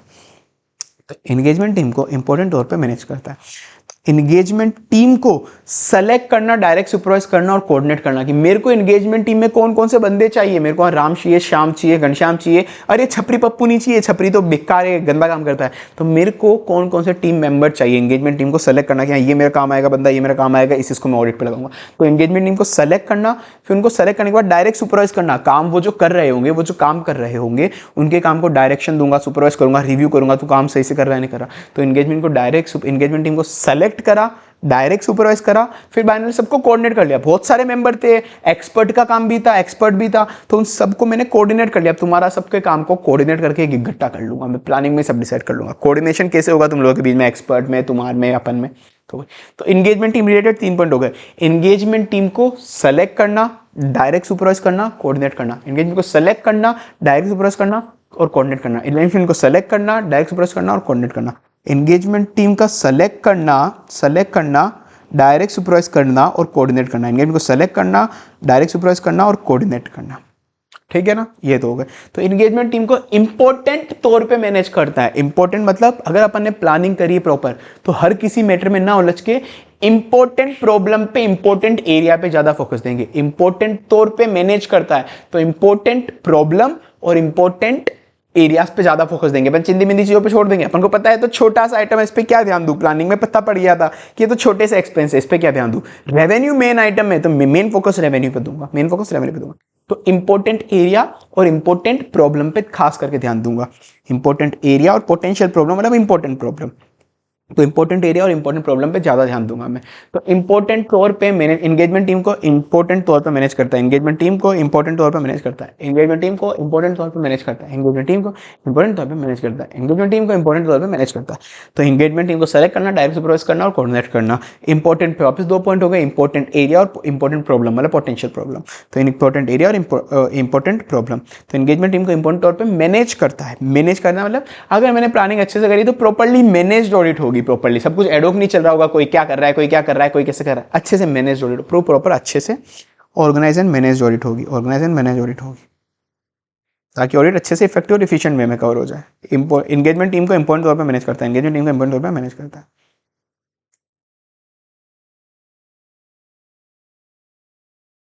ठीक है, ये फैक्टर ध्यान में, ये बेनिफिट होते हैं अपनी स्ट्रेटेजी के।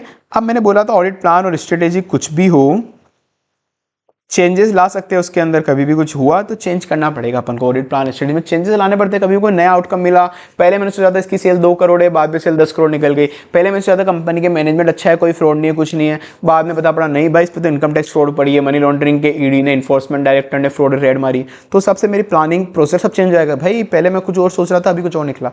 तो कोई भी सर्कमस्टेंसेस या इवेंट चेंज हो गया, कोई सर्कमस्टेंसेस या इवेंट ऐसा हुआ कि जिसकी वजह से कुछ चेंज हो गया, सर्कमस्टेंसेस इवेंट कुछ चेंज हो गया जिसकी मुझे लगा, या फिर मुझे ऐसा मिला कि एविडेंस कोई ऐसा मिल गया कि एविडेंस से पता पड़ गया भाई गड़बड़ ज्यादा है, कोई ऐसा एविडेंस मिला कि भाई किसी ने मुझे सेल्स इनवॉइस पे फर्जी छाप, परचेस इनवॉइस फर्जी बना के दे दिया, फर्जी बना के दे दिया, तो कोई ऑडिट एविडेंस ऐसा मिला, मेरे को पता पड़ गया सब कुछ गलत चल रहा है। अब मेरे को बहुत डिटेल में चेकिंग करनी है, मुझे बहुत डिटेल में चेकिंग करनी है, ठीक है। तो उस हिसाब से कोई एविडेंस ऐसा मिला, या फिर कोई एविडेंस से पता पड़ गया कि बुक में 1 करोड़ की सेल है, एविडेंस केवल 20 लाख का ही है असली में, तो मुझे पता पड़ गया कोई गड़बड़ी है। प्लानिंग में मुझे ऑडिट, पहले मैं सोचा था सब सही है, ऊपर ऊपर से चेक कर लूंगा, पर अब पता पड़ गया बहुत डिटेल में करना है, ठीक है। कोई सर्कमस्टेंसेस इवेंट या एविडेंस, सर्कमस्टेंसेस इवेंट या एविडेंस, कोई भी चेंज हुई कंडीशन में, सर्कमस्टेंस मतलब कंडीशन ही हो गया, वो कोई भी कंडीशन चेंज हुई, कोई भी कंडीशन चेंज हो गई, मैनेजमेंट चेंज हो गया कंपनी का, पहले मैनेजमेंट अच्छा था, इस बार मैनेजमेंट बहुत गंदा आ गया, गंदे काम करता है, ड्रग्स फेंकता है, ऐसा कुछ करता है, तो कोई कंडीशन चेंज हो गई, कोई अनएक्सपेक्टेड इवेंट हो गया, कोई एकदम से कोई ऐसा एक्ट आ गया जिससे कंपनी बर्बाद हो सकती है, IT act, GST, income tax act, तो कोई ऐसा इवेंट हो गया, या फिर कंपनी डूबने वाली है, बैंक ने लोन मांग लिया, कोई बहुत बड़ा डेटा डूब गया, कंपनी का बहुत बड़ा डेटा डूब गया, तो एक अनएक्सपेक्टेड इवेंट हो गया। तो पहले मेरे को नहीं पता था डेटा डूबेगा, अब डूब गया, तो अब मैं उस हिसाब से ऑडिट करूंगा। तो change in condition event, change in condition event, या फिर कोई ऐसा एविडेंस मिला जिस हिसाब से सीईई हो गया, ये सीईई हो गया कंडीशन, वैसे यू याद हो जाएगा, कंडीशन इवेंट कोई चेंज हो गया, change in condition unexpected event, तो चेंज इन कंडीशन और इवेंट, कंडीशन इवेंट चेंज होगा, या फिर कोई ऐसा एविडेंस मिला जिसकी वजह से मेरे को और प्रोसेस चेंज करने पड़ेंगे हम, ठीक है ना। तो कंडीशन इवेंट या फिर एविडेंस, सीई या फिर यू याद कर लो, कंडीशन इवेंट चेंज हुआ और या फिर कोई एविडेंस ऐसा मिला, बेसिक है, बहुत ईजी है। प्लान्ड एंटी ऑफ फैब बाद में चेंज हो जाएगा, ओवरऑल ठीक है। तो कुछ ऐसी इन्फॉर्मेशन मिली ऑडिटर को, कुछ ऐसी इन्फॉर्मेशन मिली जो पहले नहीं मिली थी, पहले उसके पास नहीं थी, मतलब वो इन्फॉर्मेशन, उस वजह से मेरे को ये प्लानिंग चेंज करनी पड़ेगी।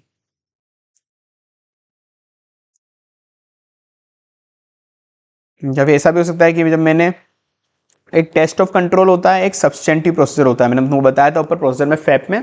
तो टेस्ट ऑफ कंट्रोल में कुछ नहीं, कंट्रोल टेस्टिंग करता हूं मैं, बाद में आएगा डिटेल में। सब्सटेंटिव के अंदर में एक के यहाँ पे केवल कंट्रोल्स टेस्ट कर लिए, यहाँ पे सब्सटेंटिव में टेस्ट ऑफ कंट्रोल, सब्सटेंटिव के अंदर मुझे हर एक चीज डिटेल में चेक करनी है, सेल्स इनवॉइस, परचेज इनवॉइस, सब कुछ चेक करना है। तो मैंने टीओसी जब चेक करा था ना, तब मुझे लगा था कि यार सब कुछ सही है, सब कुछ सही है, तो मैंने कम चेकिंग करी थी, सब चीज सही है, ठीक है। पर जब सब्सटेंटिव लगा रहा ना, तब पता पड़ा भाई सब कुछ कंपनी का बिगड़ा पड़ा है, सब कुछ बिगड़ा पड़ा है, तो मैं फिर और ध्यान से चेक करूंगा। तो कोई ऐसा मैंने ऑडिट प्रोसेस लगाया जिससे मुझे पता पड़ा कि कुछ अच्छा नहीं चल रहा है कंपनी में। ये बहुत इजी है, कुछ नहीं। ऑडिट प्लान को आपको डॉक्यूमेंट करना है, मैंने बोला ऑडिट डॉक्यूमेंटेशन, हर चीज का डॉक्यूमेंटेशन होता है, मैंने बोला था हर चीज को डॉक्यूमेंट करके रखना है, अपन लास्ट चैप्टर में पढ़ा था। तो हर चीज को आईसीआई ने चैप्टर नंबर 11 बिना फालतू नीचे नीचे पटक दिया, इतना इंपॉर्टेंट, मतलब सही चैप्टर बेसिक बनाने के लिए चाहिए होता दिमाग में। वो चैप्टर नंबर 2 मैंने इसलिए बुक में डाला है अपने की, चैप्टर नंबर 2 वो ये 3 है, क्योंकि पहले ऑडिट पढ़ने के पहले एक बार बेसिक चीजें तो सीखे, इंडिपेंडेंस क्या होता है, टर्म्स ऑफ एंगेजमेंट क्या होती है, और डॉक्यूमेंटेशन कैसे होगा, वो सब पहले पढ़ा अपन ने। उसके बाद इसलिए मैंने चैप्टर मतलब बुक्स को प्रॉपर अरेंज कर रखा है मैंने बुक को, कि पहले ये पढ़ो उसके बाद ये समझ में आएगा। भाई कुछ टाइम तो बीच में ऐसी आई जाएगी, बाद में तुम समझ जाओगे, कोई दिक्कत नहीं उससे। तो तुमको हमेशा ऑडिट प्लान को डॉक्यूमेंट करके रखना है। ऑडिट प्लान जब भी कोई बनाओगे तो उसको डॉक्यूमेंट करना है। ऑडिट प्लान में क्या क्या तुमको डॉक्यूमेंटेशन रखनी है, ऑडिट स्ट्रेटेजी, प्लानिंग और कुछ भी रिवाइज कराना, तो तीनों चीज डॉक्यूमेंट कर लो, बस खत्म। तुमने जो ऑडिट प्लानिंग बनाई, ऑडिट की स्ट्रेटेजी बनाई और इन दोनों में कोई चेंजेस आया, पेपर में चेंजेस बनाने, इन दोनों को भी तूने चेंज करा इन दोनों को, तो तीनों चीजों को डॉक्यूमेंट करके अपनी फाइल में रख लो, बस बात खत्म। क्या क्या डॉक्यूमेंट करना है उसको, ऑडिट स्ट्रेटेजी, ऑडिट प्लान और उनको सिग्निफिकेंट चेंज हुआ है तो वो देखिए, और क्या रीजन क्या था, क्यों चेंज हुआ है, बस खत्म। ऑडिट स्ट्रेटेजी, प्लान और उसमें चेंजेस और उसका रीजन जो भी है, तब वही है। ऑडिट स्ट्रेटेजी का क्या की डिसीजन थे उसको डॉक्यूमेंट करो कि ऑडिट स्ट्रेटेजी बनाते हो तुमने क्या क्या की डिसीजन लिए थे, तो ऑडिट स्ट्रेटेजी को डॉक्यूमेंट करना है, मतलब उसके की डिसीजन को तुमको डॉक्यूमेंट करना है। ऑडिट प्लान को तुमको डॉक्यूमेंट करना है, ऑडिट प्लान को। ऑडिट प्लान में क्या होता है, ऑडिट प्लान में होता क्या है, NTE of RAP FAP, NTE of RAP FAP, NTE nature timing extent of RAP, ये हो गया रैप, ये वही तो है, एंटी ऑफ रैप फैप बड़े में लिखा हुआ है बस इधर, एंटी ऑफ रैप, और यहाँ पे होगा anti of fap, NTE of fap. तो ऑडिट स्ट्रेटेजी को मैंने डिसाइड कर लिया क्या क्या के डिसीजन थे, ऑडिट प्लान को मैंने, ऑडिट प्लान को भी डॉक्यूमेंट कर लिया, एंटी ऑफ रैप फैप को, और उसमें चेंजेस क्या क्या हुए, चेंजेस क्या हुए वो भी मैंने डॉक्यूमेंट कर लिया। और चेंजेस का मेरे ऑडिट प्रोसीजर पे क्या फर्क पड़ेगा, मतलब क्योंकि मैंने पहले दूसरे प्रोसीजर लगाने थे मेरे को, क्योंकि जब मेरा फर्स्ट प्लान था कुछ चेंज हुआ तो मेरे को प्लान भी बदलना पड़ेगा, मतलब मेरा ऑडिट के रैप फैप बदलेंगे, प्रोसीजर के रैप फैप बदल जाएंगे, तो वो भी बता देना कि जब चेंजेस हुए तो उसके मेरे एंटी ऑफ रैप फैप पे क्या फर्क पड़ेगा, कि मैं क्या नए तरह के प्रोसीजर लगाऊंगा। बाकी ईजी है ना, ऑडिट स्ट्रेटेजी प्लान का डॉक्यूमेंट करना है, ऑडिट प्लान डॉक्यूमेंट करना है, और क्या चेंजेस हुए वो डॉक्यूमेंट करना है, ईजी है ये भी। यार पता नहीं यार, इसे भी हर कुछ डालते हैं, मतलब ठीक है चलो, हमें बाहर कुछ तो डीएसआर, डायरेक्ट सुपरवाइज रिव्यू, कि जब भी तुम एक बहुत बड़े पार्टनर लेवल पे हो, तुम्हारे नीचे काम कर रहे बंदे, तुम्हारे नीचे काम कर रहे बंदे, तो अब उसको तुमको सुपरवाइज करना पड़ेगा, डायरेक्ट करना पड़ेगा, रिव्यू करना पड़ेगा ना, कि तुम काम सही से कर रहा है नहीं कर रहा सामने वाला। वो साला आर्टिकल छपरी कुछ नहीं कर रहा, वहां पे जाके बस ओपी उठा रहा है, खाना खाता रहा, खाना खाता रहा, क्लाइंट को बोला ये मंगा दे, ये मंगा दे। एक्चुअली ऑडिट पे थोड़ा खाना वाना फ्री होता है, मतलब तुम जनरली बड़े बड़े क्लाइंट पे आते हो ना, तुम ऑडिटर को उनको बोलते हो हमारे लिए क्लाइंट ला, तो ओपी होता है आउट ऑफ पॉकेट एक्सपेंस। तो ओपी हर कंपनी का डिसाइड होता है कि इतना ओपी होता है, इसमें कंपनी ऑडिटर को खिलाएंगे पिलाएंगे सब कर देते हैं वो। तो मस्त वो ऐश कर रहा है, आयाशा कर रहा है, सुबह का ब्रेकफास्ट, दिन का लंच ब्रंच, इवनिंग में स्नैक्स फिनैक्स सब ठूस रहा है मस्त बैठे बैठे, तो वो काम कुछ नहीं कर रहा। तो अब तुम उसको उनको सुपरवाइज करना पड़ेगा, साला काम तो कर नहीं रहा, ये तो बस ठूसता जा रहा है, जाके ओपी पे ओटीपी उठा रहा है, आउट ऑफ पॉकेट एक्सपेंसेस उठा रहा है। तो वो डायरेक्ट सुपरवाइज रिव्यू करना पड़ता है, या फिर वो गलत काम कर रहा है तो उसको डायरेक्शन देनी पड़ेगी, उनके काम को रिव्यू करना पड़ेगा, कि फाइनल रिस्पॉन्सिबिलिटी तो मेरी आएगी ना, मेरे को साइन करना ऑडिट रिपोर्ट पे, तो इसलिए डायरेक्ट सुपरवाइज करना है। तो डायरेक्ट सुपरवाइज रिव्यू तुमको किन चीज़ों को ध्यान में रखना पड़ रहा है, सीधी बात है, अगर कोई वो छोटी सी ऑडिट करने जा रहे हैं बहुत, जिसकी सेल ही 50-60 हज़ार की है, तो मैं क्या ही डायरेक्ट सुपरवाइज रिव्यू करूँ, एक बार ऊपर ऊपर से देख लिया सब सही है, तुम तुम्हारे हिसाब से कर लो, तुम तुम्हारे हिसाब से कर लो, सब सही है। यही वो रिलायंस की ऑडिट करने जा रहे हो इतनी बड़ी, तो मुझे डायरेक्ट सुपरवाइज रिव्यू बहुत ध्यान से करना पड़ेगा कि भाई कहाँ कहाँ पे रिस्क हो सकती है। तो वो डायरेक्ट सुपरवाइज रिव्यू तुमको कितना करना है, क्या क्या फैक्टर तुमको इंपैक्ट करेंगे कि कितना डायरेक्ट सुपरवाइज रिव्यू करना है, वो पढ़ना है, कुछ ही नहीं। कितनी बड़ी एंटिटी है उस पर डिपेंड करेगा, size and complexity of entity, और कौन सा एरिया है वो ऑडिट का। सेल्स ज़्यादा रिस्की है तो सेल्स पे मुझे डायरेक्ट सुपरवाइज ज़्यादा करना है, अदर एक्सपेंस छोटे से तो अदर एक्सपेंस पे क्या ही डायरेक्ट सुपरवाइज करूँ, तुम तुम्हारे हिसाब से चेक करके निपटा दो। तो एंटिटी कितनी बड़ी है, किस एरिया ऑफ ऑडिट कर रहे हो, कितनी मैंने रिस्क को असेस करा है कि यार इतनी ज़्यादा रिस्क, इस एरिया में रिस्क ज़्यादा है, इस एरिया में रिस्क ज़्यादा, इस एरिया में रिस्क कम है, तो जितनी ज़्यादा रिस्क है उधर डायरेक्ट सुपरवाइज ज़्यादा करना पड़ेगा, जिस एरिया में रिस्क कम ज़्यादा है उधर कम करना पड़ेगा, मतलब ज़्यादा रिस्क है तो वहाँ पे मुझे ज़्यादा सुपरवाइज करना है, कम रिस्क है तो कम सुपरवाइज करूँगा। Capability and competency of team member, मुझे पता है टीम मेंबर मेरा इतना स्मार्ट है, इतना स्मार्ट है, इतना स्मार्ट है कि मेरे को डायरेक्ट सुपरवाइज की जरूरत ही नहीं है, मेरे से ज़्यादा तो ये पढ़ के आया हुआ है भाई, इसको ज़्यादा आता है मेरे से, तो मैं क्या डायरेक्ट सुपरवाइज करूँ, उसको सब संभाल लेगा। और यही पता है कोई गधे का, मतलब एक नंबर का गधा कहीं का टीम में आ गया, उसको तो भाई एक एक काम सिखाना पड़ रहा है मुझे, तो मुझे उसको डायरेक्ट सुपरवाइज ध्यान से करना पड़ेगा, हर जगह बताना पड़ेगा अब ऐसे कर, अब ऐसे कर, अब ऐसे कर। तो कंपिटेंसी एंड कैपेबिलिटी कौन क्या है टीम मेंबर की, तो उस हिसाब से डायरेक्ट सुपरवाइज करूँगा मैं। तो मतलब सीधी बात है, एंटिटी कितनी बड़ी है, कितनी रिस्की है, एंड यहाँ पे मैं लिखा है इतनी बड़ी एंड रिस्की ऑडिट को डीएसआर करने की कैपेबिलिटी है क्या मेरे में, इतनी बड़ी, मतलब रिलायंस की समझो, इतनी बड़ी और रिस्की एंटिटी को डीएसआर करने की, मतलब डायरेक्ट सुपरवाइज रिव्यू करने की कैपेबिलिटी है क्या मुझ में, खुद से पूछूंगा, इतनी बड़ी और रिस्की एंटिटी को डीएसआर करने की कैपेबिलिटी है क्या मुझ में, इतनी बड़ी और रिस्की एंटिटी को डीएसआर करने की कैपेबिलिटी है क्या मुझ में, इतनी बड़ी मतलब साइज और एरिया, इतनी बड़ी और रिस्की एंटिटी को, इतनी बड़ी और रिस्की एंटिटी को डीएसआर करने की कैपेबिलिटी है क्या मुझ में, इतनी बड़ी size and area risky entity को डीएसआर करने की कैपेबिलिटी है क्या मुझ में, ऐसे याद हो जाएगा। ठीक है, तो डीएसआर आते ही पहले इतनी बड़ी और रिस्की एंटिटी को डीएसआर करने की कैपेबिलिटी है क्या मुझ में, ऐसे याद हो जाएगा। वापस बता रहा हूँ, निमोनिक कम से कम रिड्यूस करो। जैसे मैंने तुमको बताया ना, एक MALEO मेल हो, ये होता है निमोनिक। ये इनको जहाँ जहाँ यूज करने पड़ेंगे वो तो करानी पड़ेंगे। 100% तो मैं नहीं हटा सकता भाई, ऑडिट रिस्क 100% नहीं जीरो हो सकती, मैं क्या कर दूं।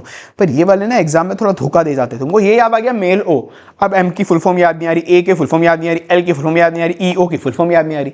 अब यही अगर ये याद करा तुमने, इतनी बड़ी हो रिस्क ऑडिट, बड़ी सी याद आ जाएगा। अच्छा हाँ, साइज रिस्की मतलब रिस्क ऑफ मटेरियल स्टेटमेंट, एक वर्ड याद आ गया तो सेंटेंस याद आ जाता है, पर अल्फाबेट से दिक्कत हो जाती है। तो हमेशा ऐसे करने की याद करने की कोशिश करो। मैं जनरली ऐसे ही करूंगा। हो गया हो गया हो गया हो गया हो गया हो गया। अरे नहीं हुआ, ये ब्लैंक क्यों आया था फिर साला। है। चलो कोई नहीं, 15-20 मिनट निपट जाएगा। ऑडिट प्रोग्राम, स्ट्रेटेजी बन गई, प्लानिंग बन गई, प्रोग्राम बचा। प्लानिंग मैंने बताया था, सीरीज ऑफ वेरिफिकेशन, फाइनली हर एक चीज को कैसे डीप में वेरीफाई करना है, सेल्स को कैसे स्पेसिफिक वेरीफाई करना है, कौन सा बंदा वेरीफाई करेगा, किस किस तरह की स्पेसिफिक ऑडिट प्रोसेस लगाएगा, क्या क्या डॉक्यूमेंटेशन लेगा कि इस तारीख को जाएगा, इस तारीख को जाके उनसे ये चीज मांगेगा, इस तारीख को जाके या इसको चेकिंग कंप्लीट हो जाएगी, सेल्स के इनवॉइस सारे मिल जाने चाहिए, ईवे बिल पूरे मिल जाने चाहिए, परचेज ऑर्डर मिल जाने चाहिए, कोरस्पॉन्डेंस मिल जाने चाहिए, सेल्स का रजिस्टर मिल जाना चाहिए, डेटर कंफर्मेशन भी 5 तारीख तक आ जाना चाहिए। एक एक डिटेल ऑडिट प्रोसेस, कौन बंदा क्या करेगा, कैसे करेगा, कब तक खत्म करेगा, कैसे चेकिंग करनी, पूरा ऑडिट प्रोग्राम में बहुत डिटेल में सब कुछ होगा। ठीक है, तो सारे वेरिफिकेशन प्रोसीजर दे रखे होते हैं सीरीज की, कैसे किसको स्पेसिफिक कैसे करना है, कि किस फाइनेंशियल स्टेटमेंट की किस आइटम को, सेल्स को कैसे चेक करना है, परचेज को कैसे करना है, स्पेसिफिक इसको कैसे करना है, बिल्कुल प्रॉपर एफएस में इसको दिए होते हैं, मतलब ये ऑडिट प्रोग्राम में लिखे होते हैं, जिससे अपन को साई मिल जाए, sufficient and appropriate audit evidences. Detail होता है, प्लेन से ज्यादा डिटेल होता है, कि अब वहाँ पे अपन ने प्लानिंग में डिसाइड करा था कि कौन कौन सा ऑडिट प्रोसेस लगाऊंगा। मेरे को पता पड़ गया मैं रैप लगाऊंगा, फैप लगाऊंगा, सब्सटेंटिव लगाऊंगा, टेस्ट ऑफ कंट्रोल लगाऊंगा, यहाँ पे रैप लगाऊंगा, यहाँ पे फैप लगाऊंगा, यहाँ पे सब्सटेंटिव एनालिटिकल लगाऊंगा, यहाँ पे TOD लगाऊंगा, टेस्ट ऑफ डिटेल लगाऊंगा, वो पर अब उस उन ऑडिट प्रोसीजर के अंदर भी स्पेसिफिक और क्या क्या करना है, कि इस तुमने बोल तो दिया तुम TOD लगाओगे, टेस्ट ऑफ डिटेल, तो टेस्ट ऑफ डिटेल में क्या क्या चीजें आपको, क्या क्या डॉक्यूमेंट लेने, कैसे कैसे करना है, वो स्पेसिफिक और डिटेल के अंदर प्रॉपर्ली एलोकेट करेंगे टीम मेंबर को वर्क, कि ये राम ये करेगा, श्याम ये करेगा, घनश्याम जी ये करेंगे, मतलब सब कुछ ऐसे ऐसे, सब कुछ ऐसे ऐसे डिसाइड करेंगे। तो लिस्ट ऑफ ऑडिट प्रोसीजर क्या है, और उनको इंस्ट्रक्शन दे देंगे, तुमको ऐसे ऐसे काम करना, तुमको ऐसे ऐसे काम करना है, वो ठीक है ना। ये बेसिक से ऐसे मैं फटाफट ले रहा हूँ, इसको तुम पढ़ लेना है। पता नहीं ओल्ड कोर्स में से कैसे क्वेश्चन दे दिया था इससे। जनरली ऐसे क्वेश्चन RTP MTP में आ जाते हैं, पर एग्जाम में रेयर चांस है। ये क्या क्या पूछा अभी, बोला है कि क्या सारे बिजनेस के अंदर एक तरह का ऑडिट प्रोग्राम लगा सकते हैं क्या। बेवकूफ सा क्वेश्चन है। नहीं भाई, हर कंपनी अलग होती है, हर कंपनी के इंटरनल कंट्रोल अलग होते हैं, हर कंपनी का धंधा अलग होता है। एक ऑडिट प्रोग्राम सब पे नहीं लग सकता, बताएं, सबके लिए अलग अलग ऑडिट प्रोग्राम बनाने पड़ेंगे, ठीक है ना। हर कंपनी कितनी बड़ी है, छोटी है, किस तरह का काम करती है, किस तरह का काम, नेचर, साइज, कंपोजिशन कैसा है, उस पर डिपेंड करते हैं, ठीक है ना। कंपनी पे इंटरनल कंट्रोल कैसा है, कंपनी कितनी बड़ी है, कंपनी किस चीज़ का धंधा करती है, पेट्रोल का, डीजल का, नोटबुक्स का, लैपटॉप का, कितनी बड़ी है, क्या कंपोजिशन है, उस हिसाब से कि कंपनी में कितने इंटरनल कंट्रोल है, उस हिसाब से और प्रोग्राम लगता है हमेशा। ये प्रैक्टिकल नहीं है कि सारे एक ही और प्रोग्राम सब पे लग जाए, तो इसलिए हमेशा और प्रोग्राम बनाओ तो बताना कि ये प्रोग्राम किस नेचर ऑफ वर्क के लिए बना रहे हैं अपन। क्योंकि किस ऑडिट प्रोग्राम में होगा, एक ऑडिट प्रोग्राम ऐसा होगा कि ये स्टेप दिए केवल रिलायंस की ऑडिट के लिए, कि केवल टेलीकॉम कम्युनिकेशन पे ही ये वाले ऑडिट प्रोग्राम लगाने। अब कोई ऑडिट करने जा रहा है लैपटॉप कंपनी की, तो भाई कुछ स्पेसिफिक आइटम ऐसे थे जो केवल टेलीकम्युनिकेशन पे ही लगते हैं। लैपटॉप वाली कंपनी पे और प्रोग्राम पे वो स्टेप लगेगी नहीं, बिना फालतू टाइम वेस्ट करोगे तुम, ये वेस्ट करोगे तुम अपने आप के टाइम को। अब ये, हाँ, ये जरूर काम का इंपॉर्टेंट भी है थोड़ा सा, कि है ना, असिस्टेंट को हमेशा ब्रॉड माइंडेड, जो भी काम कर रहा है, नीचे असिस्टेंट्स होंगे नीचे अपने जो काम कर रहे हैं, उनको हमेशा ओपन माइंडेड रहना है। आपने उनको एक ऑडिट प्रोग्राम पकड़ा दिया, अब उनको ऐसा नहीं कि स्पेसिफिक यही ऑडिट प्रोग्राम में यही लिखा है तो यही करना है, वो करना है, पर तुमको कभी कुछ खुद का भी माइंड ओपन रखो। कभी कुछ ऐसी नई चीज मिल गई कि माना तुम्हारे ऑडिट प्रोग्राम में वो नहीं लिखा है, पर साफ दिख रहा है कहीं पे, तुम्हारे प्रोग्राम में लिखा नहीं है कि अगर तुमको 10 करोड़ का कहीं पे सेल्स का, तुमको ये नहीं लिखा कि कहीं पे तुमको अगर वहां पे कैश पड़ा हुआ बिखरा हुआ मिल जाए 50-60 करोड़, तो हमको आके रिपोर्ट करना है। अभी लिखा नहीं, प्रोग्राम में लिखा नहीं है, तुम्हारे अक्कल होनी चाहिए खुद में, कि कहीं पे तुम देख लिया कि उस कंपनी में 50-60 करोड़ का कैश बिखरा हुआ पड़ा है, कैश ट्रांजेक्शन ज्यादा है, 2 नंबर का धंधा चल रहा है। तो तुमने ऑडिट प्रोग्राम पढ़ा, तुमने कहा नहीं यार मेरे ऑडिट प्रोग्राम में तो लिखा ही नहीं, मेरे को इससे मतलब ही नहीं है, तो तुम पागल नहीं हो, एक नंबर गधे नहीं हो। तुमको ओपन माइंडेड रहना है, कि अगर तुमको कभी किसी सर्कमस्टेंस दिख गए तो उसको बोलो कि सर आपने ये बोला नहीं हालांकि, पर ये देखो ये पे ये पढ़ा है, तो अब क्या करें। फिर हिसाब से तुम दोनों डिस्कस करके फिर ऑडिट प्रोग्राम बदलो, या फिर खुद को भी कोई दिमाग में और कुछ नए प्रोसीजर लगाने का आ रहा है तो वो भी लगाओ। ओपन माइंडेड रखो हमेशा, ये नहीं कि नहीं स्पेसिफिक यही लिखा है तो मैं तो रिजिड हो गया, रिजिडिटी आती है ना कि मैं तो रिजिड हो गया, मैं तो यही लिखा है यही करूंगा, कोई नया इनिशिएटिव नहीं लूंगा, ऐसे हरकतें मत करना। ठीक है ना। तो सबसे पहले तो to start with auditor have regard to, मतलब ऑडिट प्रोग्राम बनाने के लिए हमेशा पहले बेसिक चीज़ है वो, ऑडिट प्रोग्राम बनाने के पहले कंपनी का नेचर कौन सा धंधा करती है, कितनी बड़ी है, कौन कौन से प्रोडक्ट वगैरह बेचती है, मतलब नेचर साइज वगैरह देखूंगा कंपनी कितनी बड़ी है, क्या क्या कंपनी का धंधा कौन सा है, उस हिसाब से इंटरनल कंट्रोल कौन सा है, nature size internal control, company कितनी बड़ी है, कितना कौन सा बिजनेस का नेचर है, इंटरनल कंट्रोल कैसा है, उस हिसाब से ऑडिट प्रोग्राम बनाऊंगा। पर जब जब मेरे को नई सिचुएशन आएगी तब तक ऑडिट प्रोग्राम अल्टर करना पड़ेगा। मैंने एक बार बना तो लिया, नेचर साइज इंटरनल कंट्रोल देख के ऑडिट प्रोग्राम बना लिया, जब भी कोई नई चीज आएगी मुझे तो वो नई सिचुएशन के हिसाब से ऑडिट प्रोग्राम अल्टर करना पड़ेगा, मुझे बाद में अल्टर करना पड़ेगा। तो हमेशा इंकरेज करो आपके असिस्टेंट को कि आपको ओपन माइंडेड रहना है प्रोग्राम के अलावा भी। आपके प्रोग्राम में कुछ नहीं लिखा तो भी बताओ, कुछ भी सिग्निफिकेंट मैटर आपके ध्यान में आया तो आपके सीनियर्स को रिपोर्ट करो, आपके सीनियर्स को रिपोर्ट करो। यहाँ पे उसने ऐसा नहीं करा था तो वो गलत है।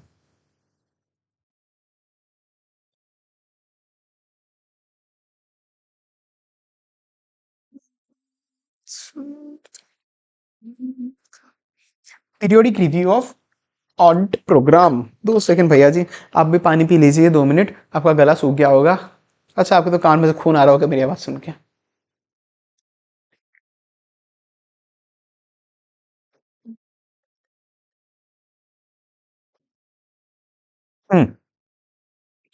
Periodic review of audit programme.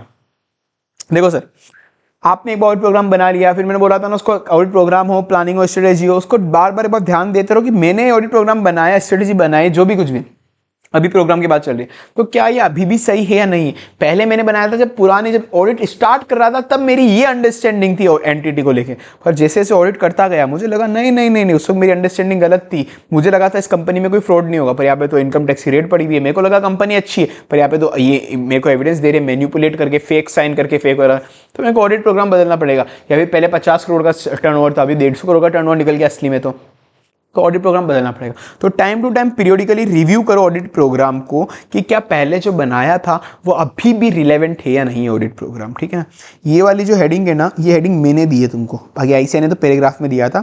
तो मैं बता रहा हूँ एग्जाम में तुमको ये हेडिंग जनरली लिख के आनी है तो लिख के आने को फर्क नहीं पड़ेगा, ऐसा मिल जाएगा। पर ये हेडिंग मैंने दी है तुमको कि एक बार तोड़ तोड़ के आंसर को तोड़ तोड़ के याद कराने के लिए। तो अपना बेसिक क्वेश्चन होना चाहिए, कोई बोलेगा तुमको रिव्यू करना है पीरियोडिकली ऑडिट प्रोग्राम का, बोलेगा क्यों रिव्यू करूं, क्यों रिव्यू करूं, मैं नहीं करूंगा, क्यों रिव्यू करूं, तो बताएगा क्यू का जवाब देगा, वो क्यू का जवाब होगा। मैं बोलूंगा क्यों रिव्यू करूं, क्यों रिव्यू करूं, बोलेगा तुमको ऑडिट प्रोग्राम रिव्यू करना है, बोलूंगा क्यों रिव्यू करूं, क्यों रिव्यू करूं, नहीं करूंगा नहीं करूंगा, बोलेगा भाई वरना अगर तूने रिव्यू नहीं करना ना तो वो रिजिड हो जाएगा, ऑडिट प्रोग्राम बहुत रिजिड। बाकी लोग अगर कुछ चेंजेस आए होंगे बिजनेस में तो भी कोई चेंज नहीं करेगा ऑडिट प्रोग्राम को, तो रिजिड हो जाएगा और ऑडिट का आउटकम गलत हो जाएगा। अच्छा ठीक है सही है, मैंने क्वेश्चन पूछा था क्यों रिव्यू करूं, क्यों रिव्यू करूं, बोलेगा वरना तो रिजिड हो जाएगा भाई इसलिए। तो चल ठीक है, फिर क्या क्या रिव्यू करूं, फिर पूछूंगा चल तू बता ऑडिट प्रोग्राम में क्या क्या रिव्यू करूं, क्या क्या रिव्यू करूं, क्यों करूं उसने बता दिया इसलिए कर। अब मैं पूछूंगा अच्छा ठीक है तू बता दे क्या क्या रिव्यू करूं, क्यों करूं, रिव्यू क्यों करना है, ताकि रिजिड ना हो। तो चल ठीक है, तू ऐसा बोल रहा है तो ठीक है, पर क्या रिव्यू करूं ऑडिट प्रोग्राम में, क्या क्या रिव्यू करूं, क्यों रिव्यू करूं, ताकि रिजिड ना हो जाए। तो क्या क्या रिव्यू करूं, रिव्यू में क्या क्या करूं, क्लाइंट का ऑपरेशन और इंटरनल कंट्रोल, ये रिव्यू करूं। क्लाइंट का ऑपरेशन अभी पहले जैसा है, इंटरनल कंट्रोल भी पहले जैसा है जो अपन ने पहले सोचा था प्रोग्राम बनाते हो। तो क्यों रिव्यू करूं, वाई, ताकि वो रिजिड ना हो। पर क्या क्या रिव्यू करूं, क्लाइंट का ऑपरेशन और आईसी, ये हेडिंग मेरी है, ठीक है ना। तो वाई टू रिव्यू, मेरे को रिव्यू क्यों करना है, क्योंकि मेरे को देखना है कि जो मैंने स्टार्टिंग में जो मेरे पास नॉलेज और एक्सपीरियंस था कि ऑडिट प्रोग्राम बनाते हो वो अभी भी सही है या मुझे कुछ चेंज करने की जरूरत है, कि कोई नई अपडेट हुई हो क्लाइंट के अंदर। तो क्या वो सेम प्रोग्राम जो मैंने पहले बनाया था उस वक्त एडिक्वेट फॉर ऑप्टेनिंग, की वो अभी तक एडिक्वेट है क्या, वो अभी तक भी सफिशिएंट है क्या वो प्रोग्राम की, जिससे मैं अभी तक मेरे को जो एविडेंस चाहिए वो मुझे मिल जाएंगे। अगर नहीं तो चेंज करना पड़ेगा ना, ठीक है। Unless this is done any change in business policy, वरना अपन को पता नहीं पड़ेगा कि बिजनेस की पॉलिसी में कुछ चेंज हो गया या कुछ भी हो गया, तो अपन उस पर ध्यान ही नहीं दे रहे। अपन ने तो पहले का प्रोग्राम बनाया था 1 साल पहले, वही चलता जा रहा है। तो इसलिए देखो कि क्या वो अभी भी एडिक्वेट है क्या। तो क्यों रिव्यू करना है, वाई टू रिव्यू, ताकि पता करो कि स्टार्टिंग में जो प्रोग्राम बनाया था वो अभी भी अपन को सफिशिएंट एविडेंस दे सकता है क्या, कि कोई चेंज इन पॉलिसी हुई है क्या, ये सब आपको देखना पड़ेगा। वरना आप नेग्लिजेंट कर रहे हो ऑडिट, आप ध्यान से नहीं कर रहे, नेग्लिजेंट कर रहे हो, छोड़ना हो रहा है, चोर है ऑडिट, आप नेग्लिजेंटली कर रहे हो। तो और क्यों रिव्यू करूँ, क्या रिव्यू करना है, क्यों रिव्यू को क्या रिव्यू करना है, और क्यों रिव्यू का तो उसने जवाब एक बार रिजिड हो जाएगा, तो रिजिड बाद में पढ़ते हैं। तो क्या रिव्यू करना है, क्लाइंट का ऑपरेशन और आईसी, क्लाइंट का operation, internal control, periodically review करो कि क्लाइंट का ऑपरेशन में कोई चेंज आएगा, धंधा कैसे धंधे करने के तरीके से, क्लाइंट के इंटरनल कंट्रोल में कोई चेंजेस आएगा। इंटरनल कंट्रोल ने एक दो बार तुमको ओवरव्यू दिया है, पर डीप में मैं तुमको ऐसे 315 के अंदर बताऊंगा, वहाँ पे उस चैप्टर में है अपने ये। तो क्लाइंट का operation internal control periodically review करूंगा मैं कि कहीं उनके में चेंज आया है तो मेरे को प्रोग्राम में भी चेंज करना पड़ेगा, क्योंकि वो मेरा प्रोग्राम हो सकता है इनएडिक्वेट हो जाए, उसके बाद इनएडिक्वेट हो जाए। पहले कंपनी का धंधा था लैपटॉप बनाने का, अब कंपनी उतर गई टेलीकॉम कम्युनिकेशन में। मेरा प्रोग्राम है ऑडिट प्रोग्राम टेलीकॉम कम्युनिकेशन के लिए है ही नहीं मेरा ये वाला प्रोग्राम, तो मुझे पूरा प्रोग्राम चेंज करना पड़ेगा। तो क्यों रिव्यू करूं? ताकि वो रिजिड ना हो। और क्या रिव्यू करूं? क्लाइंट का ऑपरेशन और आईसी। क्या रिव्यू करना है? क्लाइंट का ऑपरेशन आईसी, ताकि रिजिड ना हो। कुछ लोगों को ऐसा लगता है कि अगर plan not officially change by the principal, कि अगर प्रिंसिपल ने ऊपर जो अपना मेन हेड होता है, जो इंगेजमेंट पार्टनर होता है, उसको प्रिंसिपल कहते हैं, अपन उसके नीचे आर्टिकल असिस्टेंट होते हैं। तो every assistant disputed to the job, वो ना उसको ऐसा लगेगा कि वो उसको कि एक बार अगर अपन ने not officially change the principle change by audit programme अपन ने चेंज नहीं करा, तो ऐसा हो सकता है कि अपन को ऐसा लगे कि वो ऑडिट प्रो जो असिस्टेंट है ना वो रिजिड हो गया, उसी काम को करता रहेगा, फिर वो बाद में चेंज नहीं करेगा। वो ऐसा गलत है। अगर टाइमली कि मतलब ये इसकी एक कमी है, ऑडिट प्रोग्राम की जनरली कमी है कि अगर आपने प्रिंसिपल ने कभी ऑडिट प्रोग्राम चेंज नहीं करेगा तो वो जिंदगी भर तक अगर आपने ऑडिट प्रोग्राम उसको दे दिया तो कंटिन्यूसली वही ऑडिट प्रोग्राम चलता रहेगा। तो ये आपकी गलत फहमी, ऐसा नहीं। इसीलिए तो हम बोल रहे हैं कि आप उसको रिव्यू करो टाइम टू टाइम। अगर आप रिव्यू करोगे तो रिजिड नहीं होगा। रिजिड मतलब कि ऑडिट प्रोग्राम में ये लिखा है कि यही करूंगा मैं, तो वो बोला हाँ मैं भी यही करूंगा, यही लिखा है, तो इसलिए ये आपकी गलत फहमी। अगर उसको आप टाइम टू टाइम रिव्यू करोगे ना तो फिर वो रिजिडिटी का पॉइंट भी हट जाएगा, रिजिडिटी का पॉइंट भी हट जाएगा। तो इसलिए हर असिस्टेंट को अपनी जॉब अनफेलिंगली अच्छे तरीके से करनी ही करनी है, जो भी उसको इंस्ट्रक्शन मिले। मेनी पर्सन बिलीव दैट ये रिजिडिटी लिया था कि आपने किसी को ऑडिट प्रोग्राम दिया तो रिजिड हो जाएगा कि मैं इसके अलावा और कुछ नहीं करूंगा, पर ये नहीं, ये ट्रू नहीं है। इसलिए आपको पीरियोडिक रिव्यू करना पड़ेगा कि जब जब आपको चेंजेस की जरूरत हो तो चेंजेस भी होते रहेंगे। तो मतलब ओवरऑल ऑडिट प्रोग्राम की एक कमी होती है रिजिड होना, कि अगर ऑडिट प्रोग्राम आपने उसको पकड़ा दिया तो सामने वाला आर्टिकल कोई नया इनिशिएटिव नहीं लेगा, रिजिड हो जाएगा कि मैं तो यही करूंगा। तो इसलिए उस कमी को दूर करने के लिए पीरियोडिकली रिव्यू करते रहो। आपको ऑडिट प्रोग्राम बनाते हो क्या क्या चीज ध्यान रखनी है?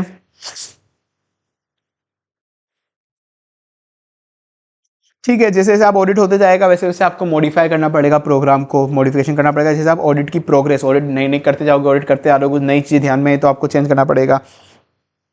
पर कुछ चीजें ऐसी होती है जो ऑडिटर के हाथ में नहीं होती कब करना है। मतलब ऐसे जनरली फ्लेक्सिबिलिटी होनी चाहिए। जब भी आप कोई ऑडिट प्रोग्राम करो थोड़ी फ्लेक्सिबिलिटी रखो, ये नहीं कि एग्जैक्ट डेडलाइन दे दी यही करना है, नहीं तो फ्लेक्सिबिलिटी रखो ताकि सामने वाला अपने हिसाब से मैनेज करके काम कर ले। पर कुछ चीजें ऑडिटर के हाथ में नहीं होती, कुछ जगह फ्लेक्सिबिलिटी नहीं होती है। लाइक ईयर एंड पे इन्वेंट्री का काउंट करना है 31 मार्च पे, तो 31 मार्च को ही करना होगा, ये नहीं कि वो 15 मार्च को जाके कर ले, 28 मार्च को, 28 अप्रैल पे आके कर ले। तो जनरली बाकी क्या चीज ध्यान में रखनी पड़ती है ऑडिट प्रोग्राम बनाते वक्त? बेसिक है, फटाफट निपटा दो इसको। कि ऑडिट प्रोग्राम बनाते हो ध्यान रखना तुम्हारा स्कोप क्या है, तुमको क्या क्या चीज़ें चेक करनी है, तुम्हारी लिमिटेशन क्या है कि तुमको ये चीज़ें ध्यान नहीं रखनी। तो उस हिसाब से ऑडिट प्रोग्राम बनाऊंगा कि मेरा स्कोप क्या है, मुझे क्या चीज़ें चेक करनी है, मेरी लिमिटेशन नहीं है, मुझे ये चीज़ें चेक नहीं करनी। ऑडिट प्रोग्राम हमेशा रिटर्न में बनाना चाहिए प्लानिंग के हिसाब से। जो आपके पास ऑडिट प्लान आया है उस हिसाब से ऑडिट प्रोग्राम हमेशा रिटर्न में बनाओ। Include objective of each the area and sufficient detail services, कि आपको उसमें सारे हर एक एरिया की सेल्स हो परचेज उसकी एक बिल्कुल डिटेल ऑब्जेक्टिव दे दो कि मेरे को सेल्स में क्या चेक करना है, उसकी बिल्कुल इंस्ट्रक्शन स्पेसिफिक दे देना उसको कि आपको क्या क्या फाइनल आउटकम ऑब्जेक्टिव इसका अचीव करना है ये चेक करके। तो इंस्ट्रक्शन उसको मिल जाएंगे असिस्टेंट को। हर एक चीज़ के स्टेप एंड प्रोसीजर दे दो कि ये काम ऐसे ऐसे करना है, पूरा स्पेसिफिक बता दो। Determine the evidence, reasonable evidence, best evidence, उसको ये बता दो कि सेल्स के अंदर बेस्ट एविडेंस क्या हो सकता है कि कम से कम ये एविडेंस कलेक्ट कर लेना। फिक्स असेट में बेस्ट एविडेंस हो सकता है कि टाइटल डीड्स की कंपनी इस, जैसे कंपनी लैंड है वहाँ पे लैंड कि अपन को देखना है कि ये लैंड असली में कंपनी की है या नहीं, तो उसकी टाइटल डीड जो होती है ना, कि डीड जो होती है कि ये डीड कंपनी के नाम पे होनी चाहिए। तो बेस्ट एविडेंस क्या होगा किस एरिया का, वो भी उसको बता दो कि कहाँ कहाँ पे एरर हो सकती है, वो भी ध्यान में रख के ऑडिट प्रोग्राम में लिख दो कि यहाँ पे गलती होने के चांसेस है। Coordinate the procedure to be applied for related item, किसी भी स्पेसिफिक आइटम पे 10 प्रोसेस अलग अलग लगा रहे हैं, उन सबको कोऑर्डिनेट करके बता दो ये सारे प्रोसेस इस आइटम पे लगाने। तो ऑडिट प्रोग्राम में कुल मिला के ये चीज़ ध्यान में रखनी है। तो उसको याद कैसे करना है सर? अपन को ये ध्यान रखना है कि ऑडिट प्रोग्राम बनाते हुए अपन को देखना है कि क्या क्या स्कोप में है या नहीं है, क्या क्या स्कोप में है या नहीं है, सब रिटर्न में ले लो। ये याद कराने के लिए बता रहा हूँ कि आपको कभी भी सामने वाले से ऑडिट ले रहे हो तो क्या क्या स्कोप में या नहीं है सब रिटर्न में लिखवा के ले लो, मेरे ये स्कोप में ये नहीं है। ये याद कराने के लिए पूरी ट्रिक बता रहा हूँ तुमको, बाकी मतलब नीचे बता दिया था ना बस कि क्या क्या स्कोप में है क्या क्या नहीं है, वो सब उससे रिटर्न में ले लो, वो सब उससे रिटर्न में ले लो। क्या क्या स्कोप में है क्या क्या नहीं है सब कुछ रिटर्न में ले लो। फिर हर एरिया पे स्टेप एंड प्रोसीजर लगाओ, हर एरिया पे क्या क्या स्कोप में, क्या क्या स्कोप में नहीं, अच्छा मेरे सेल स्कोप में, परचेज स्कोप में, ये स्कोप में नहीं है, सब कुछ से रिटर्न में ले लिया, मैनेजमेंट से रिटर्न में ले लिया। अब फिर हर एरिया पे, सेल हो परचेज हो, हर एरिया पे कौन कौन से स्टेप प्रोसीजर लगा के एविडेंस लेने कि सेल्स पे मुझे ये स्टेप एंड प्रोसीजर लगा के ये एविडेंस लेने, सेल्स पे मुझे ये प्रोसीजर लगा के, पूरा लाइन वाइज चल रही है पूरी हायरार्की समझो कि सेल्स पे मुझे मतलब उस एरिया पे मुझे ये स्टेप प्रोसीजर लगा के ये एविडेंस लेने, ये स्टेप प्रोसीजर लगा के ये एविडेंस लेने हैं। अगर कुछ एरर लगे तो वापस से प्रोसेसर लगाओ, अगर तुमको लगा कि नहीं यार कुछ गलती हुई है, कुछ एरर हुआ है, तो वापस से प्रोसेसर लगाओ, तो वापस से प्रोसेसर लगाओ, ठीक है। याद जनरली 5-6 ही करने काफ़ी है, उससे ज़्यादा याद मत करना, पढ़ना सारे, क्योंकि एमसीक्यू कैसे भी आ सकते हैं, बाकी हर एक पॉइंट का 1 मार्क्स होता है, तो केवल 5-6 याद करने, 4-5 जनरली। तो पहले मैंने स्कोप देखा, ऑडिट कोई मुझे दे रहा है तो मैंने सोचा मेरी क्या स्कोप लिमिटेशन है, मुझे लिख के रिटर्न दे दे, लिख के रिटर्न में दे, ठीक है, तूने मुझे लिख के रिटर्न में दे दिया, ठीक है, रिटर्न में दे दिया, तो मेरी क्या स्कोप एंड लिमिटेशन है, तो मुझे रिटर्न में लिख के दे दे, तो मुझे रिटर्न में लिख के दे दे। फिर अब मैं देखूंगा अच्छा मेरा ये स्कोप है, तो मुझे हर एरिया पे क्या प्रोसीजर वगैरह लगाने, वेरिफिकेशन प्रोसीजर वो देखूंगा, ये इस एरिया पे ये वेरिफिकेशन प्रोसीजर लेके एविडेंस लेने, इस एरिया पे ये स्टेप एंड प्रोसीजर लगा के एविडेंस लेने, इस एरिया पे ये वेरिफिकेशन प्रोसीजर लगा के एविडेंस लेने, इस एरिया पे मेरे को ये स्टेप एंड प्रोसीजर लगा के एविडेंस लेने, इस एरिया पे ये एविडेंस एंड प्रोसीजर लेके लगा के ये एविडेंस लेने, इस एरिया पे ये स्टेप एंड प्रोसीजर लगा के एविडेंस लेने, ठीक है ना। अगर कुछ एरर लगा तो वापस से प्रोसीजर लगाओ उस पर, कुछ एरर लगा तो वापस से प्रोसीजर लगाओ, ठीक है, याद हो गया, डन। नेक्स्ट चलो।